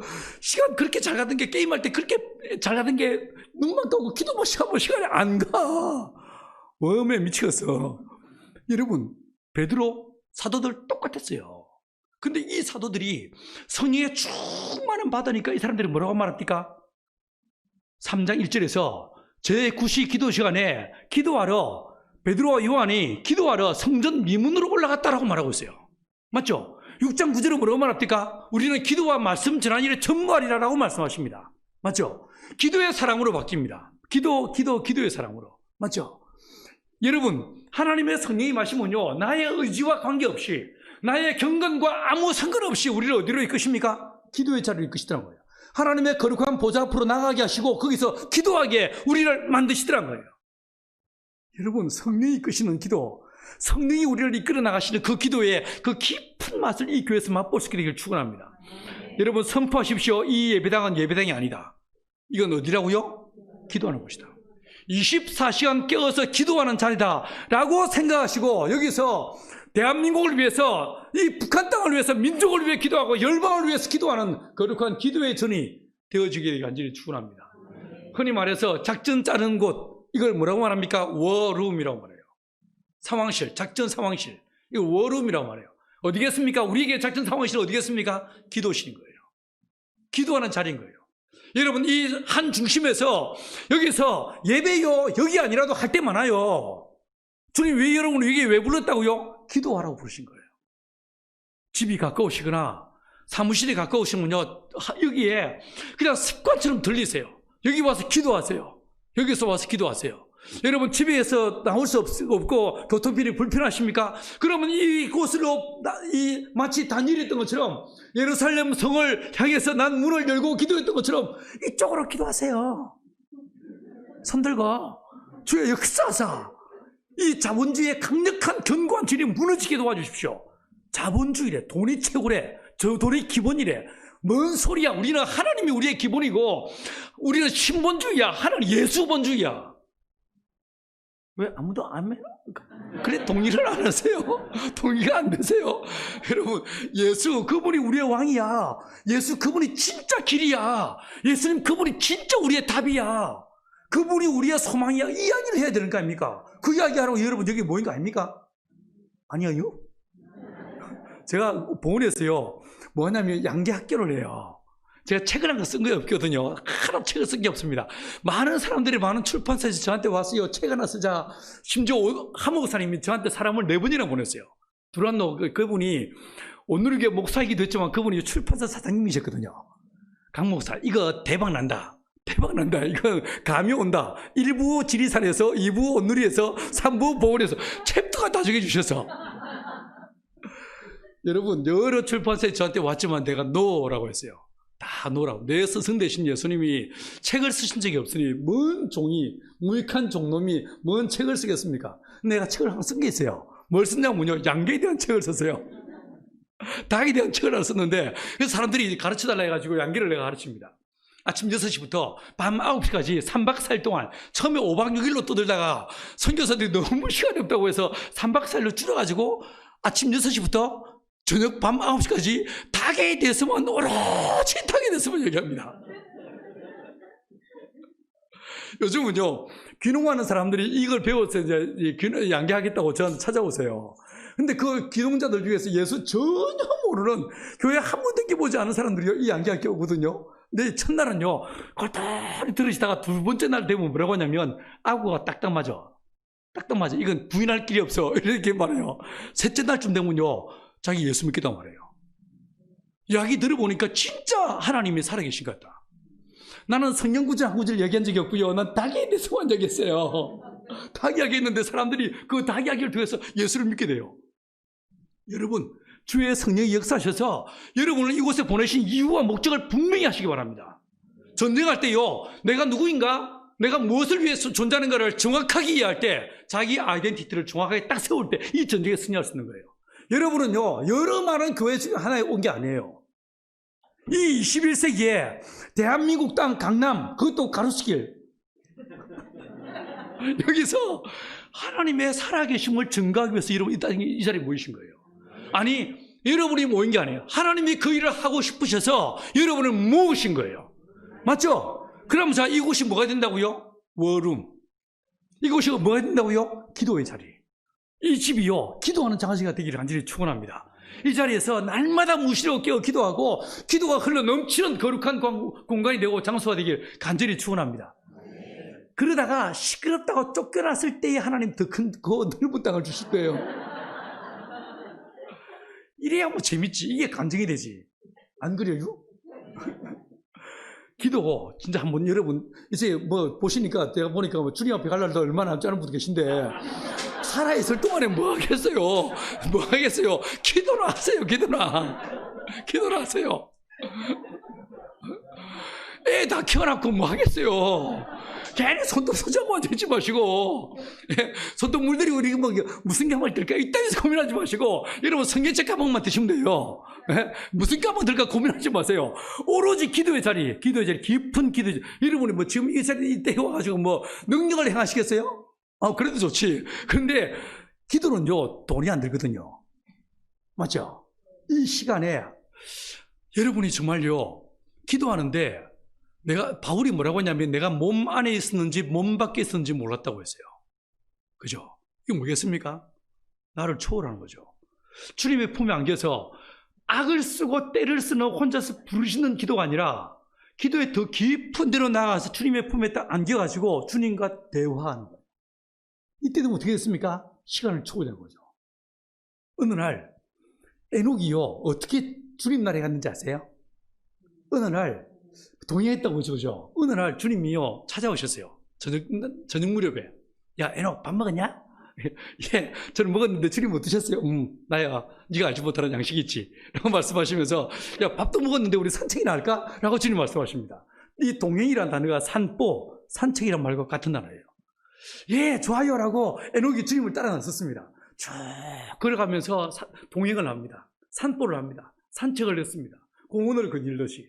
이 거닐면서 아마도 에녹은 물어봤겠죠. 하나님 창조의 날 어떠셨어요? 라고 물어봤을 거예요. 여러분 이렇게 쭉 이야기를 주거니 받거니 하다가 한참 하다가 가다가 에녹이 뭐라고 해요? 주님 너무 좋아요. 에녹 나도 진짜 좋다. 좀 더 걸을까? 예! 라고 더 걸었습니다. 한참 걷다가 뒤돌아보니까 너무 멀리 왔어. 주님 너무 멀리 와서 우리 집을 못 찾아갈 것 같아요. 그래? 그럼 우리 집에 가지 뭐. 라고 해서 천국에 들어간 거예요.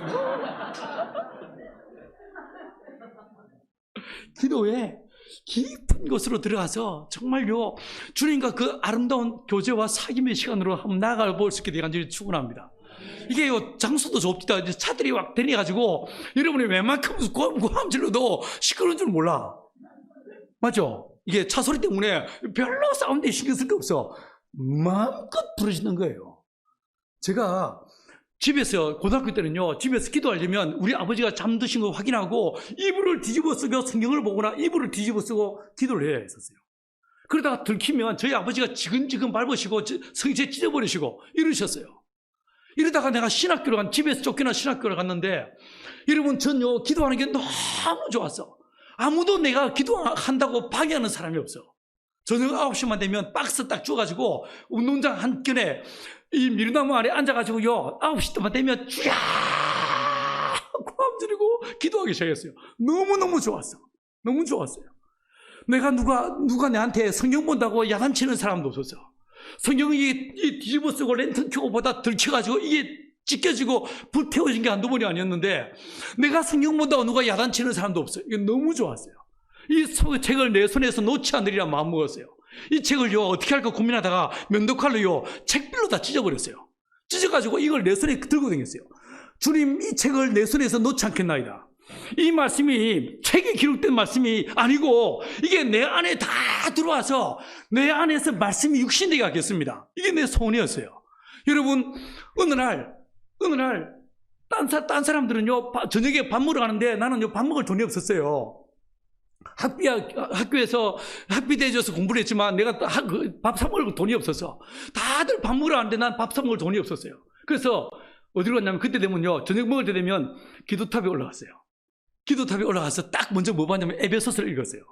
왜 에베소서 봤냐면 애에 배면 배가 부르지 않습니까? 그래서 에베소서를 일단 6장까지를 쫙 읽고 그 다음에 다른 책을 보기 시작한 거예요.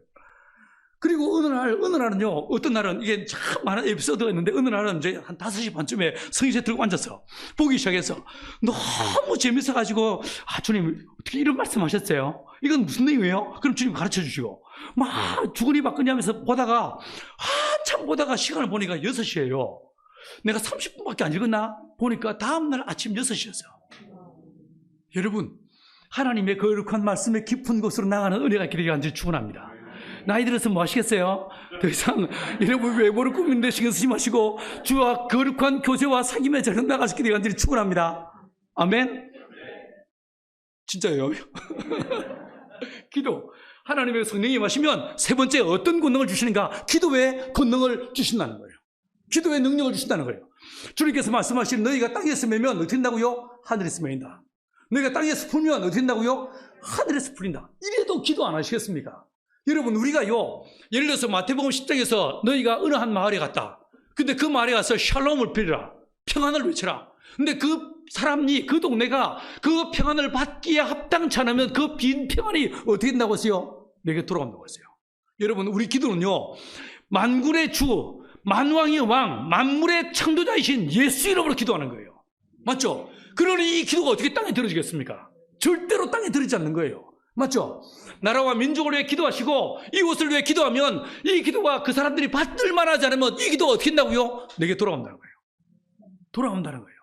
더 나가서 여러분 기도하면 어떤 일이 벌어집니까? 천사들이 움직인다는 거예요. 마태복음 18장 10절에서 말씀하시를 삼가 너희 중에 어린한 소자도 없이 여기지 말라. 저희의 천사들이 날마다 하늘에 계신 너희 아버지 얼굴을 배우느니라 라고 말씀하십니다. 여러분 우리가 예수를 믿는 순간에 내가 거듭나는 순간에 하나님의 자녀가 되는 순간에 우리 옆에 누가 오는가? 천사들이 온다는 거예요. 벌써 9시예요? 저 몇 시까지 하면 됩니까?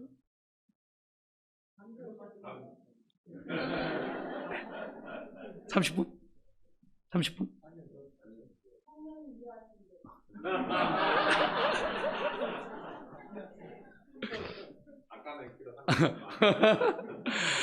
이게요, 내가 아직 중간도 안 했거든요. 이야기 전체 풀스토리의 중간도 안 했기 때문에 근데 아무튼 좀 시동을 좀 빨리 걸겠습니다. 1.5배 서로 이야기해 볼게요. 못하면 내일 또 하면 되지 뭐. 그죠? 또 하면 되죠. 자, 여러분들. 성령이 임하시면 우리 안에 기도의 능력을 주셔가지고 이 기도의 깊은 데로 나가서 하나님의 거룩한 비밀들을 깨달아 알게 하시는데, 여러분, 우리가 하나님의 성령에 충만함 받게 되면요, 히브리서 1장 14절에서 뭐라고 하냐면, 모든 천사들은 부르는 영어로서 구원 얻을 후사들을 섬기라고 보내면 아니냐 라고 말씀했어요. 내가 예수 믿기 시작하면, 우리가 성령 충만함 받고 내가 주의 자녀가 되면 내 옆에 누가 와 있다고요? 천사가 와 있다는 거예요. 여러분 옆에 천사가 와 있다는 거예요. 천사가 와 있어서 여러분이 기도할 때 이 기도가 소리의 속도로, 사운드의 속도로 움직이는 게 아니고, 여러분이 기도할 때 그 기도를요, 요한계시록 5장과 8장은 말씀하시기를, 우리가 성도들이 기도하면 천사들이 이 기도를요, 이 예배를, 이 경배를, 찬양을요, 금대집에 딱 받아가지고 이걸로 갖고 올라간다는 거예요. 천사들이 올라간다는 거예요. 천사들이 오르락 내려. 자, 예를 들어서 야곱이요, 어느 날 브엘세바를 떠나서 이 사람이 바단 아람으로 도망갔어요. 야반 도주했어요. 그러다가 이 사람이 어디에서? 베델에서 잠들었어요. 돌베개 베고 잠들었어. 근데 그날 밤에 꿈을 꿨는데 높다란 사다다리가 하늘 끝까지 다 있었어요. 그리고 그 천사들이 뭐하고 있습니까? 자, 잘 보세요. 내리락 오르락 한 게 아니고 오르락 내리락했어요. 자, 올라갈 때 뭐 갖고 갔을까요? 바울의 기도를 가지고, 야곱의 기도를 가지고. 맞죠? 야곱의 예배, 야곱의 기도를 갖고 올라가는 거예요. 그래서 이 야곱이 다음날 아침에 눈을 뜬 다음에 이게 주의 성전이라고 말하는 거예요. 맞죠? 그래서 이 내 집은 만민의 기도의 집이라고 예수님 말씀하시는 거예요. 야곱이 그날 밤에 그냥 잠든 게 아니고 주 앞에 실험하면서 기도했다는 거예요. 그 기도를 이 천사들이 금대집에 담아가지고 오르락, 자, 내려올 때는 뭐가 오겠습니까? 응답을 가지고. 맞죠? 말씀을 가지고 온다는 거예요. 사랑하는 여러분, 여러분이 기도할 때 누가 움직인다고요? 천사들이 움직인다는 거예요. 여러분이 기도하면, 흙으로 지원받은 저와 여러분이 기도하면 시편 8편 말씀대로 우리를 천사보다 좋은 못하게 만드셨어요. 그러나 저와 여러분이 예수의 이름으로 거듭나고 하나님의 자녀가 되는 순간에 내가 기도할 때 누가 움직인다고요? 천사가 움직인다는 거예요. 천사가. 어떤 사람들은요, 천사가 오긴 왔어. 옆에 있긴 있어. 근데 당최 이 인간이 기도를 안 하네. 밥 먹을 때도 눈을 눈을 깜빡 있는 건지 기도를 했는지 구분이 안 될 정도로 짧게 초스피드로 이게 기도해. 당최 기도하는 걸 본 적이 없어. 이 천사들이 오기는 왔는데 할 일이 없어. 개점 휴업이야. 개점 휴업. 뭐 하겠습니까? 다리 꼬고 앉아서 손도 소지하고 앉아서 불고 앉아있어. 근데 어떤 사람 옆에 있는 천사들은 날마다 무시로 기도하다 보니까 이 천사들이 오르락내리락 주님, 천사 좀 더 내려가지고 어느 날요, 엘리사의 집에 아람 군대가 쳐들어왔어. 맞죠? 아람 군대가 딱 포위를 했습니다. 게하시가 이걸 보고 화들짝 놀라가지고 주여, 우리가 큰일 난다이다 라고 외칩니다. 근데 뭐라고 합니까? 주여, 이 종의 눈을 열어 보게 하십시오. 이 눈이 딱 열리는 순간에 뭐가 보였어요? 이 아람 군대 그 뒤에 여호와의 군대가 이 아람 군대를 딱 포위하고 있는 게 보이더란 거예요. 여러분, 누구는요, 기도하면 귀신이 떠나가고 병원자가 치유되고 이 천사들이 막 때로 움직이는데, 도대체 나는 예수 믿는데 신앙 아니요. 열받지 않으세요? 본전 생각나지 않으세요? 나도 11조하고 나도 교회 다니는데 신앙 아니요. 열받지 않으세요? 나 진짜 열받았어요. 주여, 베드로는 예수님의 심장에 피로 구원받고 나는 예수님 발가락 끝에 있는 피로 구원받았습니까? 왜 내게는 아무 일도 일어나지 않습니까? 주 역사하사 이게 생명의 길 교회 안에 무시로 주의 역사들이 일어나게 도와주옵소서. 귀신이 떠나가고 하늘 문이 열리고 결박이 풀어지고 예배할 때마다 병든 자들이 치유되고 말씀이 깨달아지고 계시가 임하고 계시가 풀어지는 이런 은혜가 있게 되기 간절히 축원합니다. 할렐루야. 기도의 영감이 주어지고 기도의 인내가 주어지고 기도의 능력이 주어져서 정말 내가 시간에 구애받지 않고 무시로 깨어 기도하는 이 은혜가 여러분 안에 있게 되기 간절히 축원합니다. 여러분, 주의 성령이 임하시면 정리해 보십시오. 말씀의 권능이 임합니다. 생명의 능력이 주어집니다. 세 번째로 기도의 능력이 주어집니다. 자, 그럼 요한은 무슨 말하고 있을까요? 요한복음은 어떻게 끝을 맺고 있습니까? 요한복음 21장 18절 이하에서 주님께서 이렇게 말씀하십니다. 베드로야, 네가 젊어서는 네가 원하는 곳으로 띠를 띄워 다녔으나 늙어서는 사람들이 너를 띠띠우고 남이 너에게 띠띠우고 네가 원치 않는 곳으로 너를 끌고 가게 될 것이다 라고 말씀하십니다. 그리고 19절에서 부연 설명하시면서 이렇게 말씀하신 것은 베드로가 어떠한 죽음으로 하나님께 영광을 돌릴지에 대함이다 라고 말하고 있어요. 자, 이 요한복음의 맨 마지막에 나와 있는 예수님의 캐리그마 내용이 뭘까요? 이건요, 고난이에요. 이건 순교예요. 진짜 예수를 제대로 믿으면 어떻게 되는가? 정말 성령 충만하면 어떻게 되는가? 죽는다는 거예요. 순교한다는 거예요. 그래서 예수님은 죽으시는 거예요. 그래서 사도들은 어느 누구 하나 예외 없이 순교의 길을 걷게 되는 거예요. 교회는요, 순교자들의 피 위에 세워지는 거예요. 진짜 예수를 잘 믿으면 어떻게 되는가? 순교라고 하는 영광스러운 자리로 나아가게 됐다는 거예요. 이걸 다르게 설명해 볼까요? 여러분, 우리 안에 말씀의 권능이 임했어요. 기도의 권능이 임했어요. 이적과 표적의 능력이 주어졌어요. So what? 그래서 어쨌다는 겁니까? 여러분, 제가 마지막 질문 하나 던져볼게요. 사람이 성령 충만하면 사람이 어떻게 됩니까? 진짜 내가 예수를 제대로 믿으면 어떻게 되는 것 같습니까? 예수를 잘 믿는 사람과 제대로 믿지 못하는 사람, 생명의 길 교회 성도들과 다른 교회 성도들 차이가 뭐라고 생각하십니까? 네, 그럼 넓은 길은 뭐고 좁은 길은 뭡니까? 자, 목숨 거는 거죠. 보세요. 예수님께서요, 바울을 통해서 이 질문에 대한 답을 주셨어요. 예수를 제대로 믿는 사람과 제대로 믿지 않는 사람의 차이가 뭔가? 주님은 고린도서 15장 45절에서 뭐라고 하시냐면 첫사람 아담은 사는 영이다. 그런데 마지막 아담 예수는 살려주는 영이다 라고 말씀하세요. 여러분, 이 사는 영 아담은요 그냥 그런 사람이에요. 성령 충만함을 경험하지 못한 사람들이에요. 이 사람들은 어떤 삶을 사는가? 사는 존재인 거예요. 자기밖에 모르는 거예요. 리빙 비잉인 거예요. 자기 존재만 살아가는 거예요. 남들을 신경 쓸 여력이 없는 거예요. 겨우 지 목숨 하나 부지하는 게 이게 이 사람들의 특징입니다. 여러분, 성령 충만하지 않은 목사요, 성령 충만하지 않은 선교사 똑같습니다.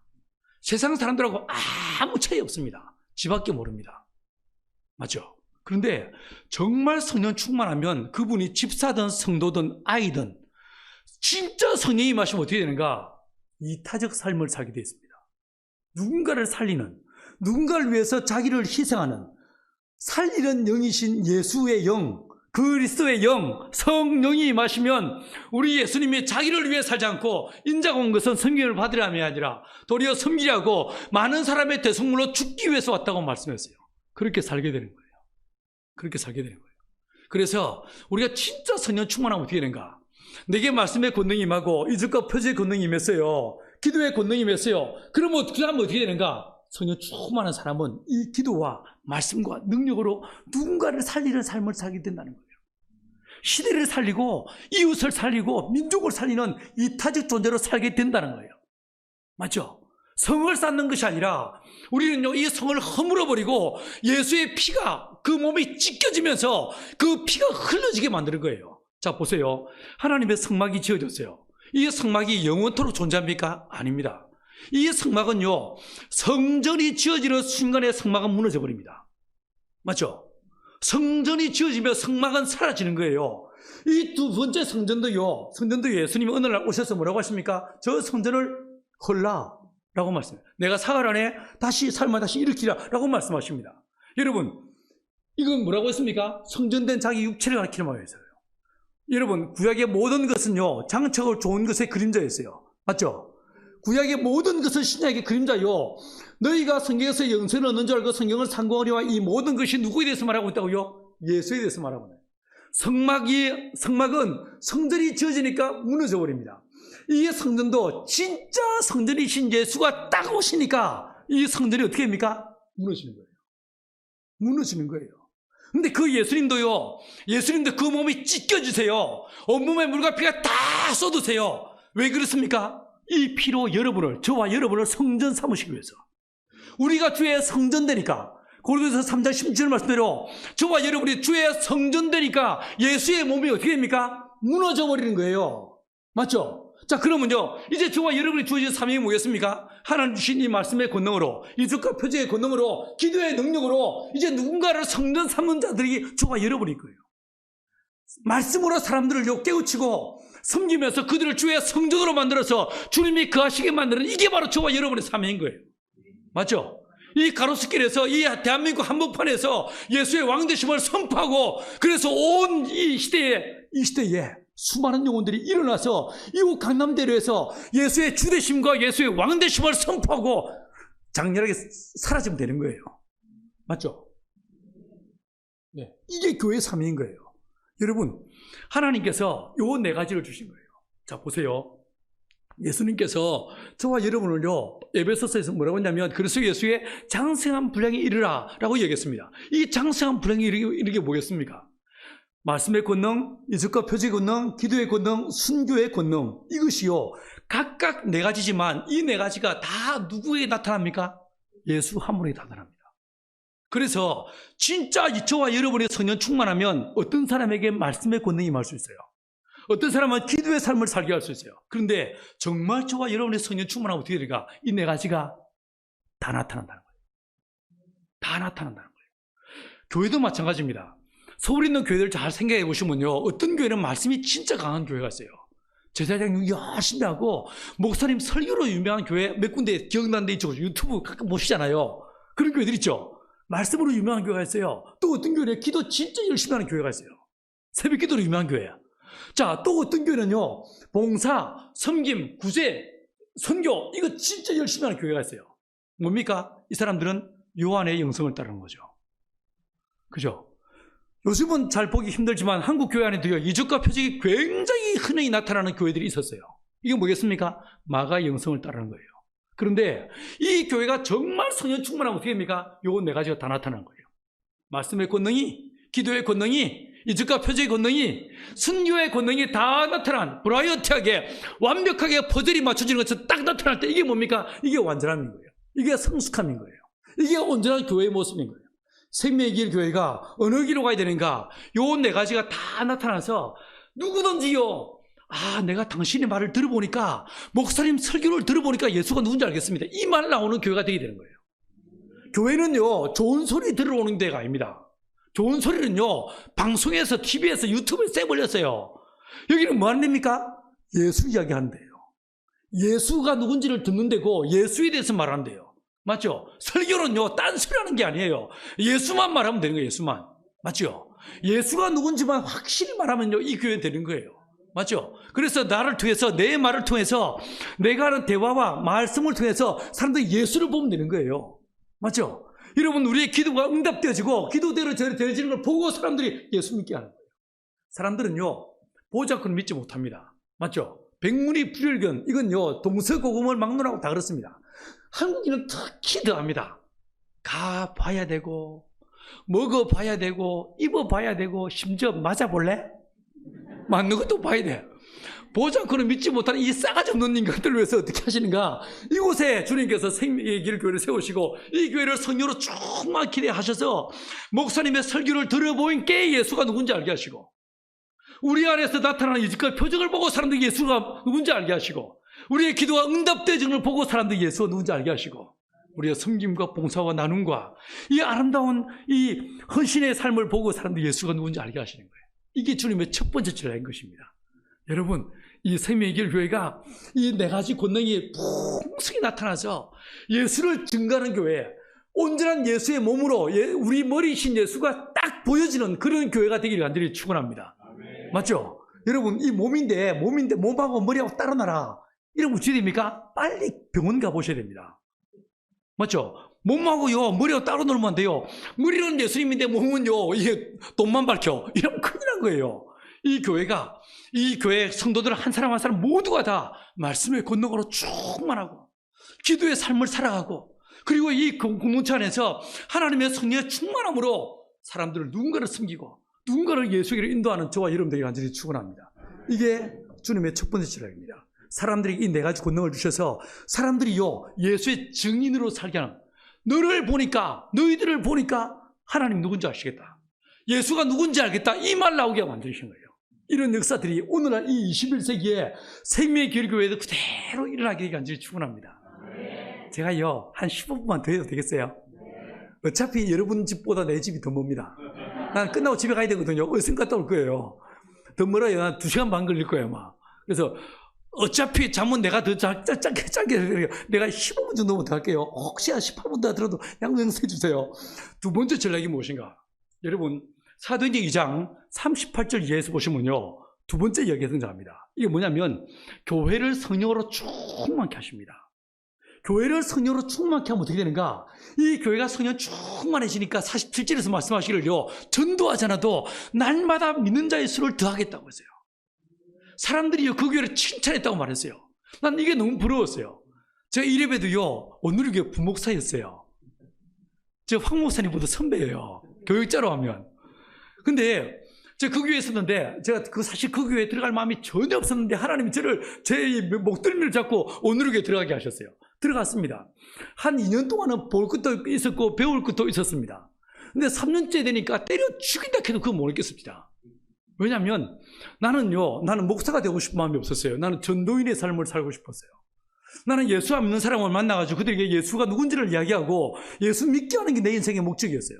그래서 난 신학교를 갔었어요. 그런데 내가 그 오늘교회에서 만나는 99%의 사람들은 여러분처럼 신실한 목요일에도 교회 나오는 인간들이야. 내가 이런 사람들을 만나면 어떻게 하겠습니까? 다 서고시 또 서먹어 안녕하세요 이러면서 점점 여성화되어가는 내 모습 보는데 미치겠습니다. 내가 만나는 사람 다 예성이들이야. 지가 알아서 기도하고 지가 알아서 기도하고 지가 알아서 선교하고 너무나 열심히 목사 점점 넣는 아주 이게 대단한 사람들을 만나는 거예요. 맨날 하는 게요 나는 예수생들 사이에 둘러싸여 있고 그리고 내가 예수를 증거하고 이야기할 거의 기회가 없더라고요. 그리고 두 번째로요 그 교회에 신학생들이 서로 들어오겠다고 박이 트죠. 어떻게 하면 이 교회에 들어올 수 있어? 이따위 소리 돼. 주여 저를 이 교회에서 내보내 주십시오. 여기에는 저 아니라도 일할 인간들이 쌩 걸렸습니다. 제발 내보내 주십시오. 제가 때를 썼습니다. 목사님은 오늘교회 있을 때 어디서 기도하시는지 모르겠지만 저는 새벽기도 끝나고 나면 예배 끝나고 나면요 옥상으로 올라왔어요. 옥상에서 주야 하고 한번 저러는 거야. 그리고 어느 날 주여 내보내 주시옵소서.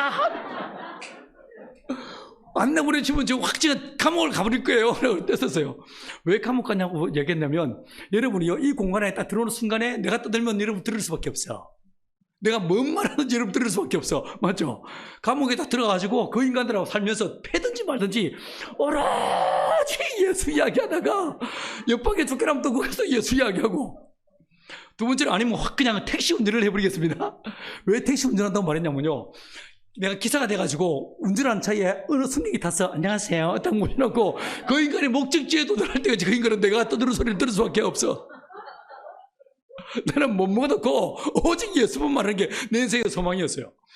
그런데 내가 이 교회에서 있으니까 저 미치겠습니다. 그래서 내보내달라고 막 때를 썼는데 드디어 어느 날 주님께서 하산 명령을 내리셨어요.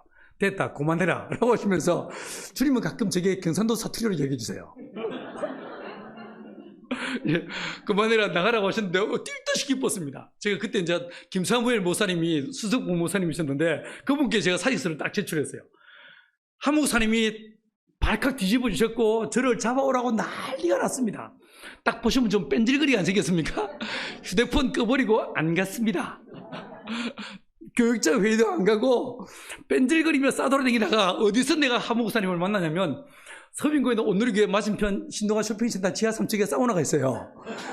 어느 날 땡땡이 치고 선교사 한 분 모시고 사우나를 갔는데 업무 시간에 사우나 땡땡이 치고 사우나 그분도 거기 와 계셔서 이분이 저를 보더니만 너 이리 와 꼼짝없이 붙잡혔습니다. 그분도 땡땡이 치고 거기 오셔서 이분이 저를 옆에 앉혀놓고 너 야 정신 있냐냐 현대 선교는 어반 미션 도시 선교야. 교회를 하려면 가로수길에서 해야지 뭔 시골이야.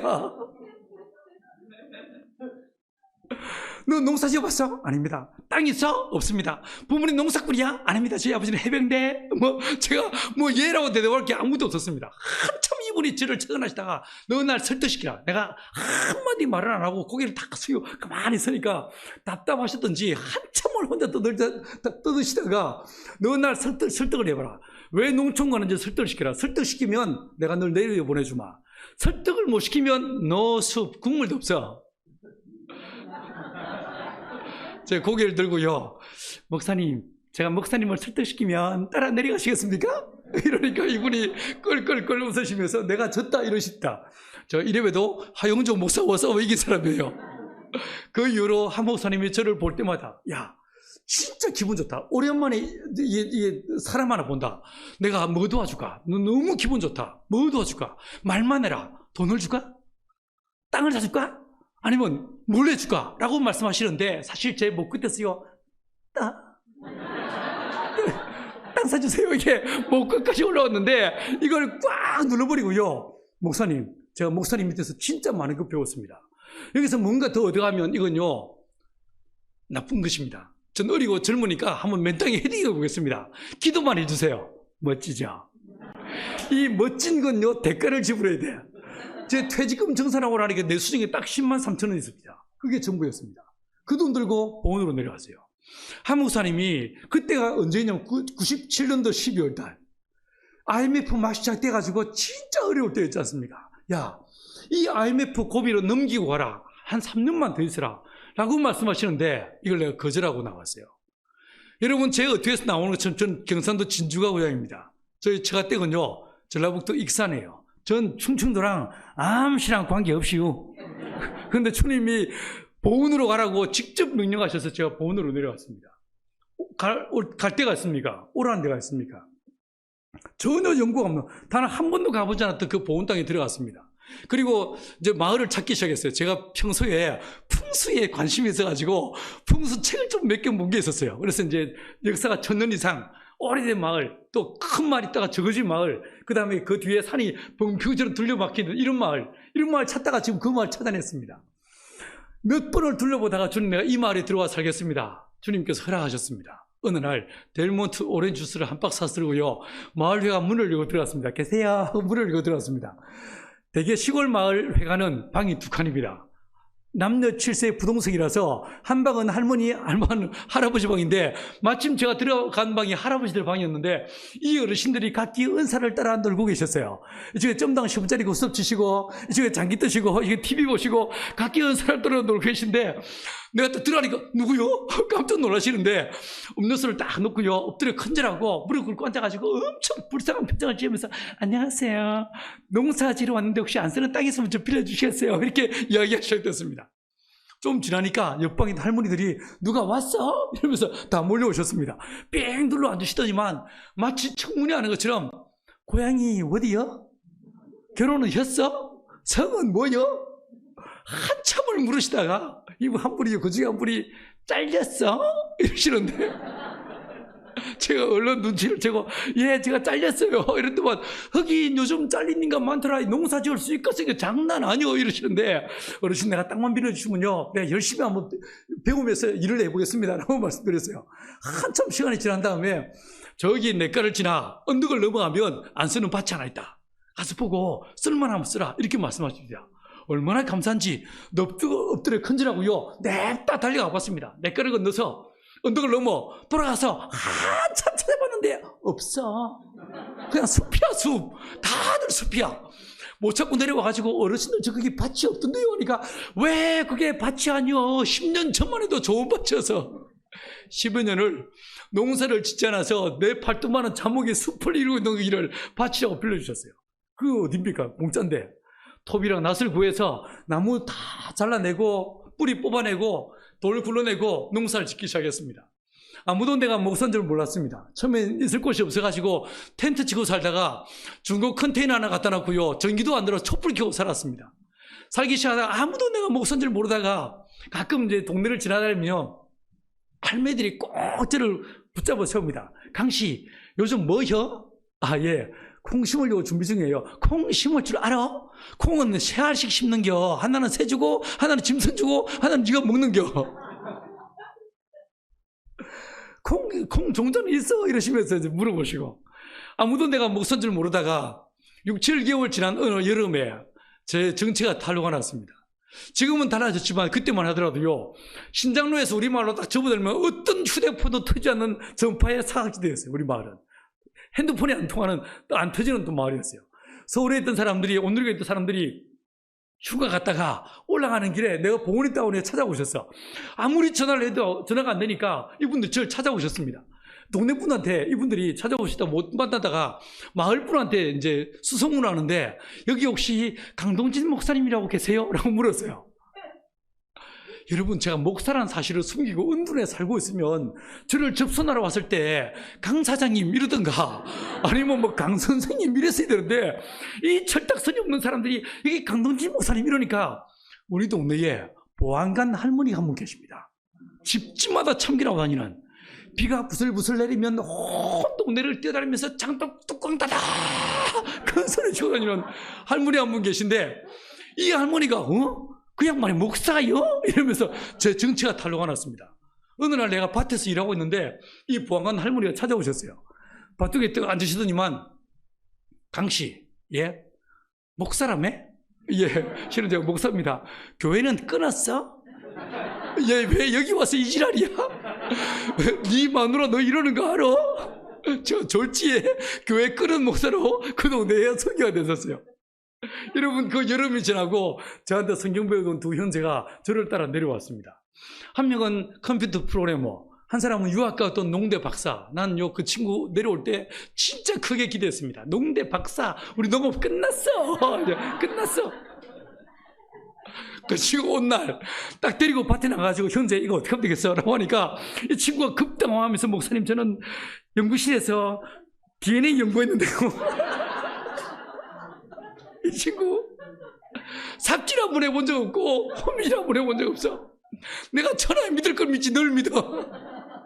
제가 그때 몇 살에 그 일을 시작했냐면요, 34살에 시작했어요. 다분히 더 적였어요. 예수님이 33살에 십자가에 못 박히셨으니까 34살에 공생이란 내가 삽니다, 뭐 이런 마음으로 제가 그때 시작했어요. 한 명은 33살, 한 명은 35살. 30대 초반의 젊은 남자들이 진짜 아무것도 없이요, 그 컨테이너에서 함께 모여 살기 시작했습니다. 함께 살면서 정말 형제가 연합하여 동감이 어찌 그리 선하고 아름다운 거, 얼마나 좋았는지 모릅니다. 날마다 기도하고, 날마다 찬양하고, 날마다 예배하고, 씻을 때마다 어머 형제님 먼저 씻어요. 아니에요, 목사님 먼저 하세요. 서로 양보하면서 얼마나 좋았는지 몰라.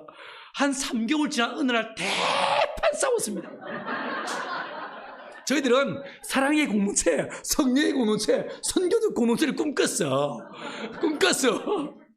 꿈은 누가 먹구나?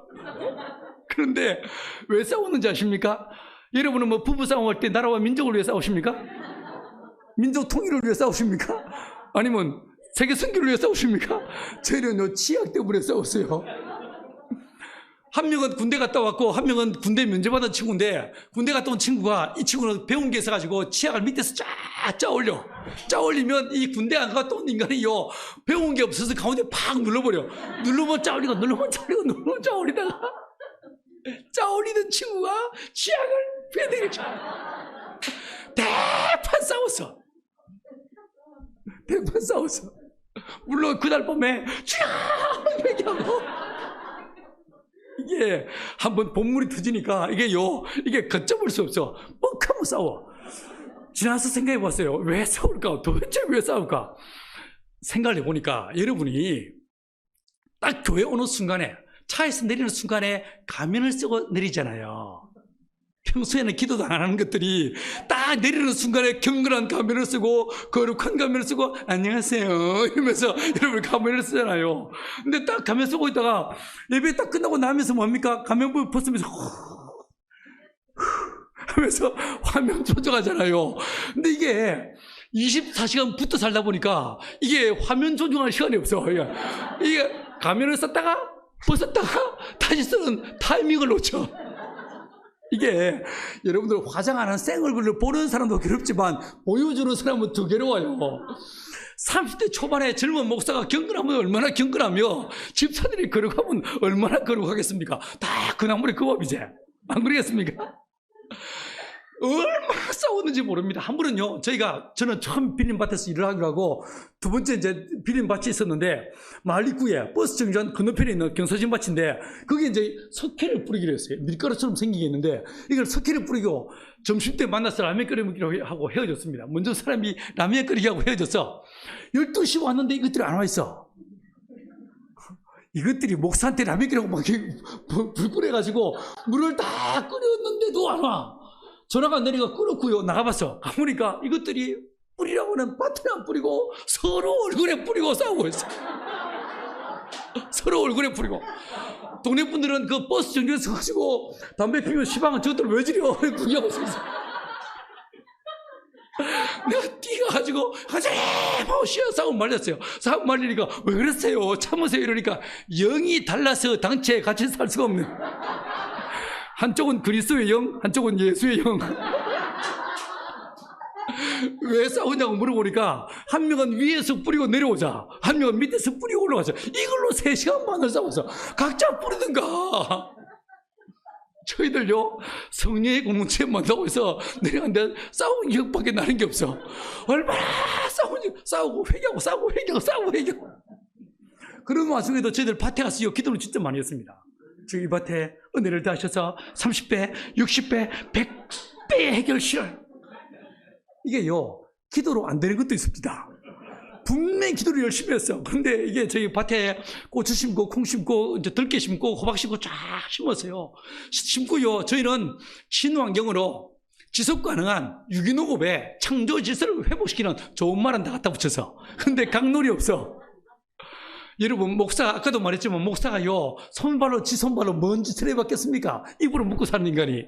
컴퓨터 프로그래머, 그 보드라운 손으로 자판이로 두들겨봤지, 뭔 짓을 해봤겠습니까? 농사의 농자도 모르는 인간들이 밭에 가서 기도만 했지, 아무것도 아니요. 저희가, 이게 막 풀이 나는데, 풀이 막 한 2달 지나니까, 정말 저 풀은 초월이 됩니다. 저 풀은 초월이. 심지도 않은 풀들이 쫙 올라오는데, 동네 분들이요, 한 2년 동안은 그냥 지켜보셨어.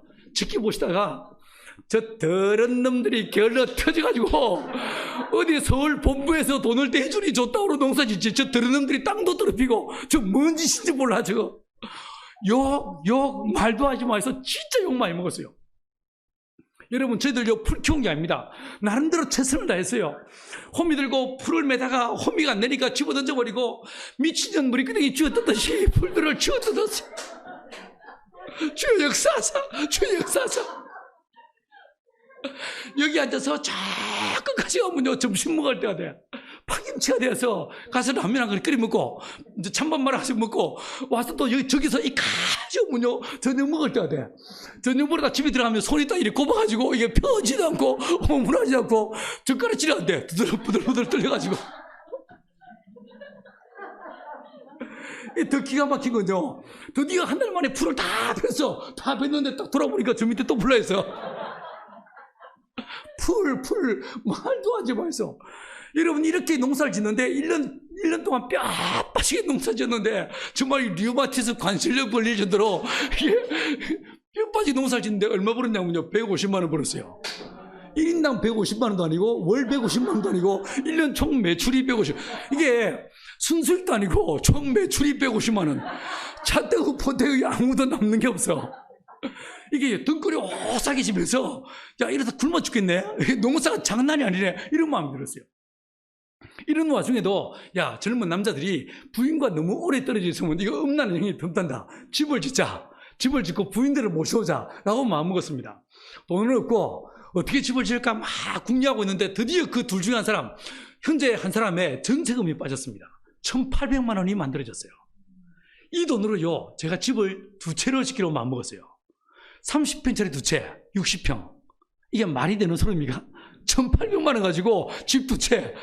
자, 이걸 어떻게 할까 막 고민하다가 막 머리를 쥐싸고 막 하다 고민하다가 어떻게 제가 이제 대안을 짜자면요, 아파트 모델하우스 있죠. 분양 끝나고 하면 철거합니다. 철거할 때 나오는 폐목들 못 박힌 채로 5톤 트럭으로 4대 분량을 샀습니다. 이 나무를 사가지고 첫 해 11월 달부터 거의 되면 3월까지 매일 장도를 들고 못을 뽑았습니다. 이런 그리고 머리다가 처음엔 버리다가 생각을 해보니까 이게요, 철이라서 모아서 버리면 돈이 되겠습니다. 이 못들을요, 마대자루에 차곡차곡 뽑았는데, 얼마를 뽑았냐면요, 12마대 가득히 못을 뽑았어요. 예수님은 12건드리 가득히 떡을 모셨는데, 저희는 못을 뽑았어. 그 못 뽑은 나무로 집을 짓기 시작했습니다. 설계 누가 했을까요? 제가 했죠. 보시면 좀 무식하게 안 생겼습니까? 제가요, 얼마나 무식했냐면, A4 전장에다가 평면도 딱 한 장 그렸습니다. 2층 집을 짓는데 1층 평면도 왔다 그리고 2층을 짓기 시작했어요. 상상력을 최대한 동원해가지고. 이 말이 안 된 작이죠. 여러분, 이제 집을 짓기 시작하는데 동네 분들 다 지나다 들리십니다. 이게 뭐요? 뭔 이거 썩죽으려 썩은 나무로 집을 짓고 뭐야 이게 뭐 축사요? 아, 축사 아닙니다. 저희 집이에요. 뭔 집을 이따로 짓고 딸리고 왜 동네를 더럽히고 지랄이요? 뭐요, 시방? 아닙니다. 끝나고 나면요 엄청 이뻐집니다. 딱 보면 알겠구만. 이게 뭐요? 난리가 났었어요. 생각을 해보십시오. 아파트 모델하우스 철거했으니까 이게 못 박힌 흔적이 있는 페인트가 벗겨지면서 현두에 상상력을 자극하는 꽃들이 지어지고 막 이상한 막 이렇게 낙서가 되는데 이상한 나무로 집을 짓기 시작하니까 딱 학고방이죠. 학고방. 판잣집. 이상한 나무집. 이게요, 이분들이 이 집을 짓는 걸 보고 이것들이 진짜 아무것도 없는 따라지들이구나 이걸 알게 되셨어.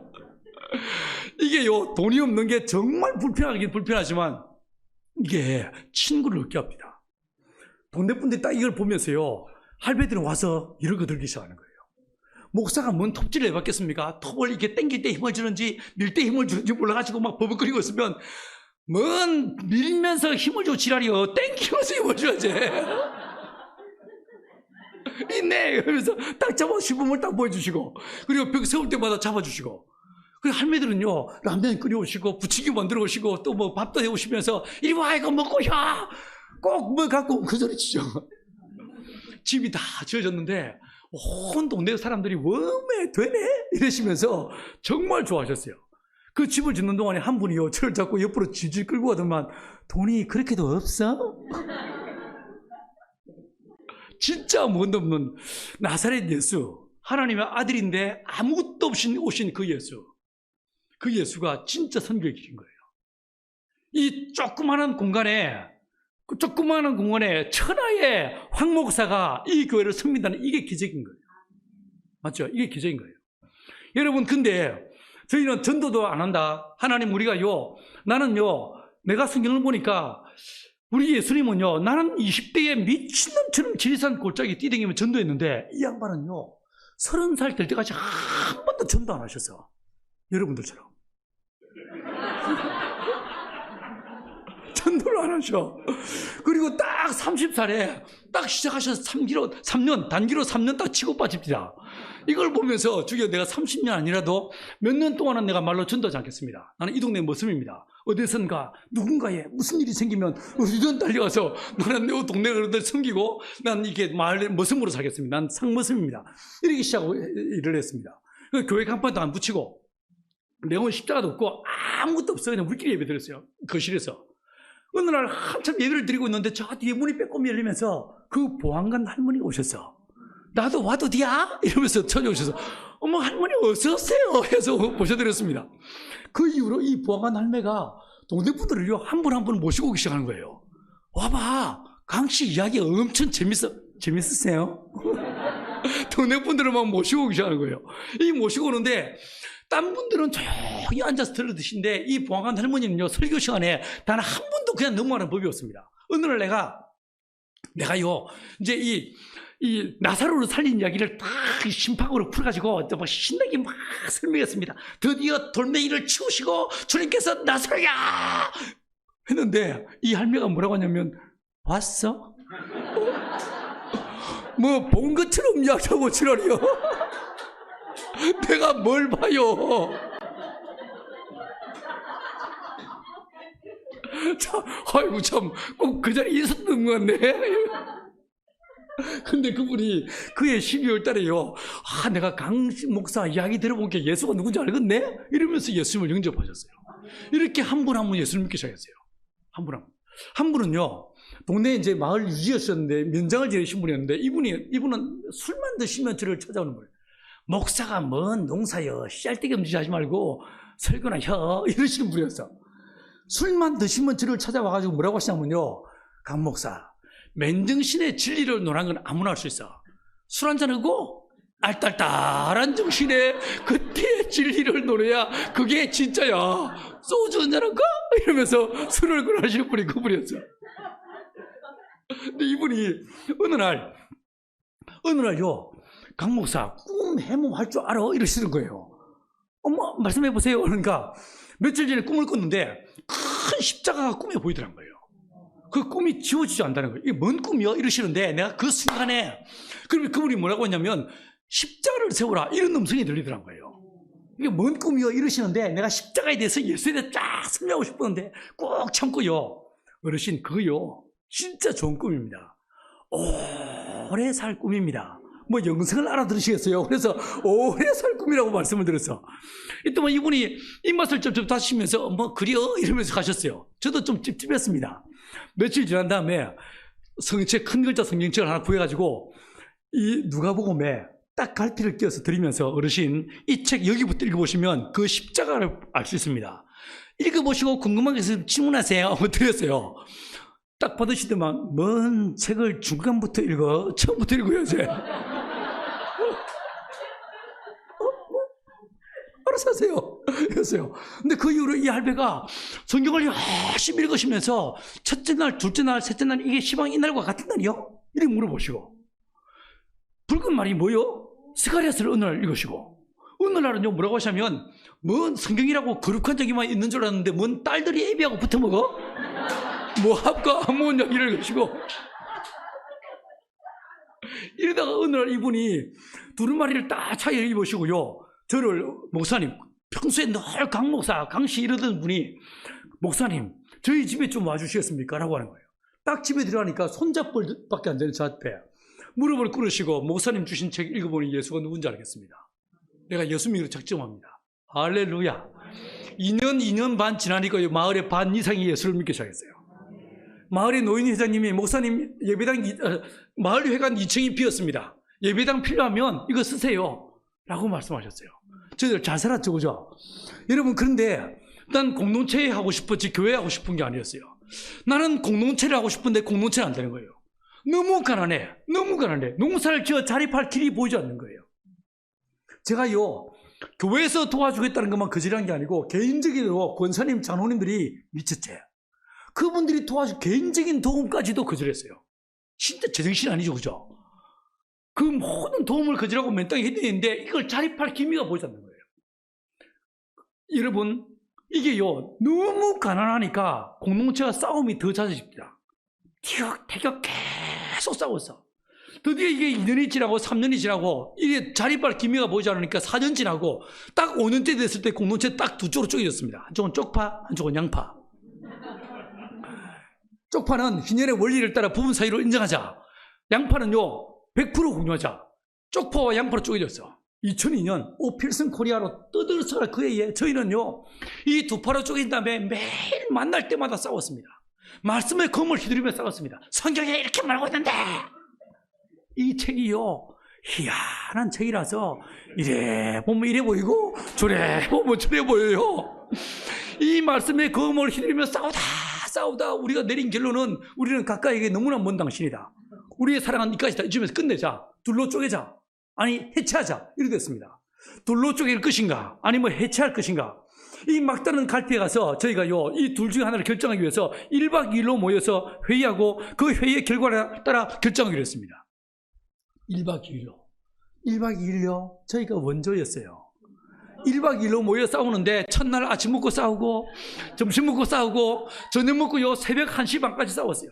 세상 사람들은 술 마시면 햇말도 하고 햇말도 한다는데, 내가 뭐 예수에게들은 술도 안 마시고 맨정신에 햇말도 하고 햇말도 합니다.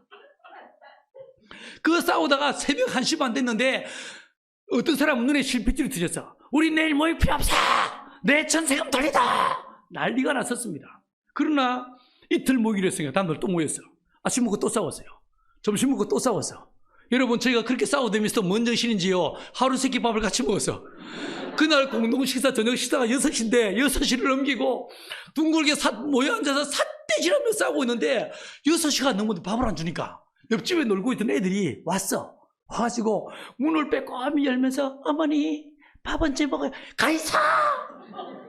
쫓아내고 걔가 간 지 한 10분쯤 지났을까? 둥글게 모여 앉아 삿대질하며 싸우고 있는데 그 자리에 성령이 맞았어요. 놀렐루야. 우리는 부흥회 하다가 성령 받은 게 아니었어요. 우리는 기도회 하다가 성령 받은 게 아니고 싸우다 성령을 받았어요.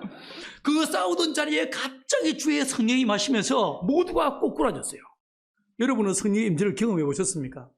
하나님의 임재를 경험해 보신 적 있으세요? 어떻습니까? 어떻게 될 것 같습니까? 기분이 좋을까요? 막 가슴이 막 벌렁거릴까요? 아니었어요. 우리가 경험한 경험은요, 엄청난 두려움이 우리를 짓눌렀어요. 엄청난 두려움이 짓누르면서 내 안에 있는 죄가 떠오르기 시작하는 거예요. 이 죄를 회개하지 않으면 죽을 것 같아요. 진짜 죽어버릴 것 같아요. 그래서 모두가 다 기도합시다라고 말한 사람이 없음에도 불구하고 모두가 다 땅을 치고 가슴을 치며 주여 내가 죄인입니다. 내가 죄인입니다. 내가 잘못했습니다. 주여 내가 죽을 놈입니다. 모두가 다. 여러분, 이사야서 6장에서 우시아가 죽던 해에 이사야가 하나님의 성전으로 갔어요. 그래서 쉐키나의 영광을 보았어요. 그 주님의 영광을 본 다음에 그의 고백이 무엇이었습니까? 화로다 나여 망하게 되었도다. 여러분, 하나님의 임재가 임하시는 순간에 모두가 그 자리에 꼬꾸라졌어요. 통회하며 자복하기 시작했어요. 이런 일이 여러분한테 있게 되기 간절히 소망합니다. 여러분, 그 기도회가 6시 반 되기 전에 시작됐는데 나중에 정신을 차리고 눈을 떠보니까 밤 12시 반이 넘었어요. 그 긴 기도 동안에 오로지 회개만 하게 하셨어요. 그 회개 속에서 어떤 사람 방언이 터지고 어떤 사람 병고침이 났어요. 그 마지막 기도의 끝자락에 주님께서 한 사람을 통해 말씀을 대언하셨어요. 아주 세미한 음성으로 3가지를 말씀하셨어요. 처음에 주님께서 하시는 말씀이 얘들아 나는 너희의 참 좋은 하나님이야. 내가 너희를 불렀어 라고 하셨어요. 여러분은 여러분의 인생의 주인이 누구라고 생각하십니까? 여러분의 가정이 누구라고 생각하십니까? 이 생명의 길 교회의 리더가 누구라고 생각하십니까?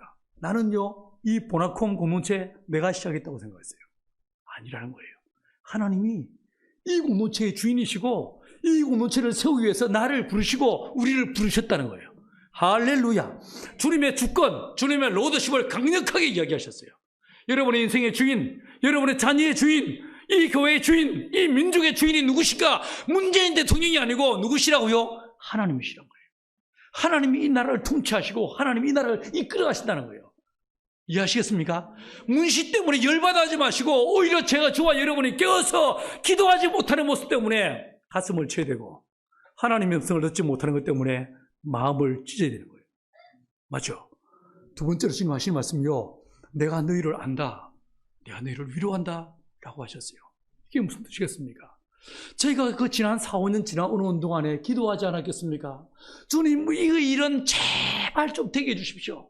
주여 우리를 도와주십시오. 이렇게 기도하지 않았겠어요? 기도해도 아무 일도 일어나지 않아.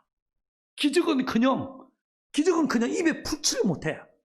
여러분, 기도해도요 아무 일도 일어나지 않아. 어떤 느낌은 드냐면 하나님이 우리 기도에 길을 막고 있는 것 같은 거예요. 돌아 앉아 계신 것 같은. 주님이 우리를 버리신 것 같은 느낌이 들지 않았겠어요? 이게 주님의 뜻이 아니었는가? 내가 음성을 잘못 들었는가? 이게 주님께서 기뻐하신 길이 아니었나? 내가 그때 한모선을 말릴 때 그때 말을 들었어야 되나? 별 생각이 다 들지 않겠습니까? 그러지 않겠어요? 이게 아닌 게 비요. 이런 마음 들지 않았겠어요? 하나님이 우리를 버린 것 같은 고아의 마음, 이 마음이 우리 안에 있었어요. 그런데 주님이 하신 말씀이 I know you.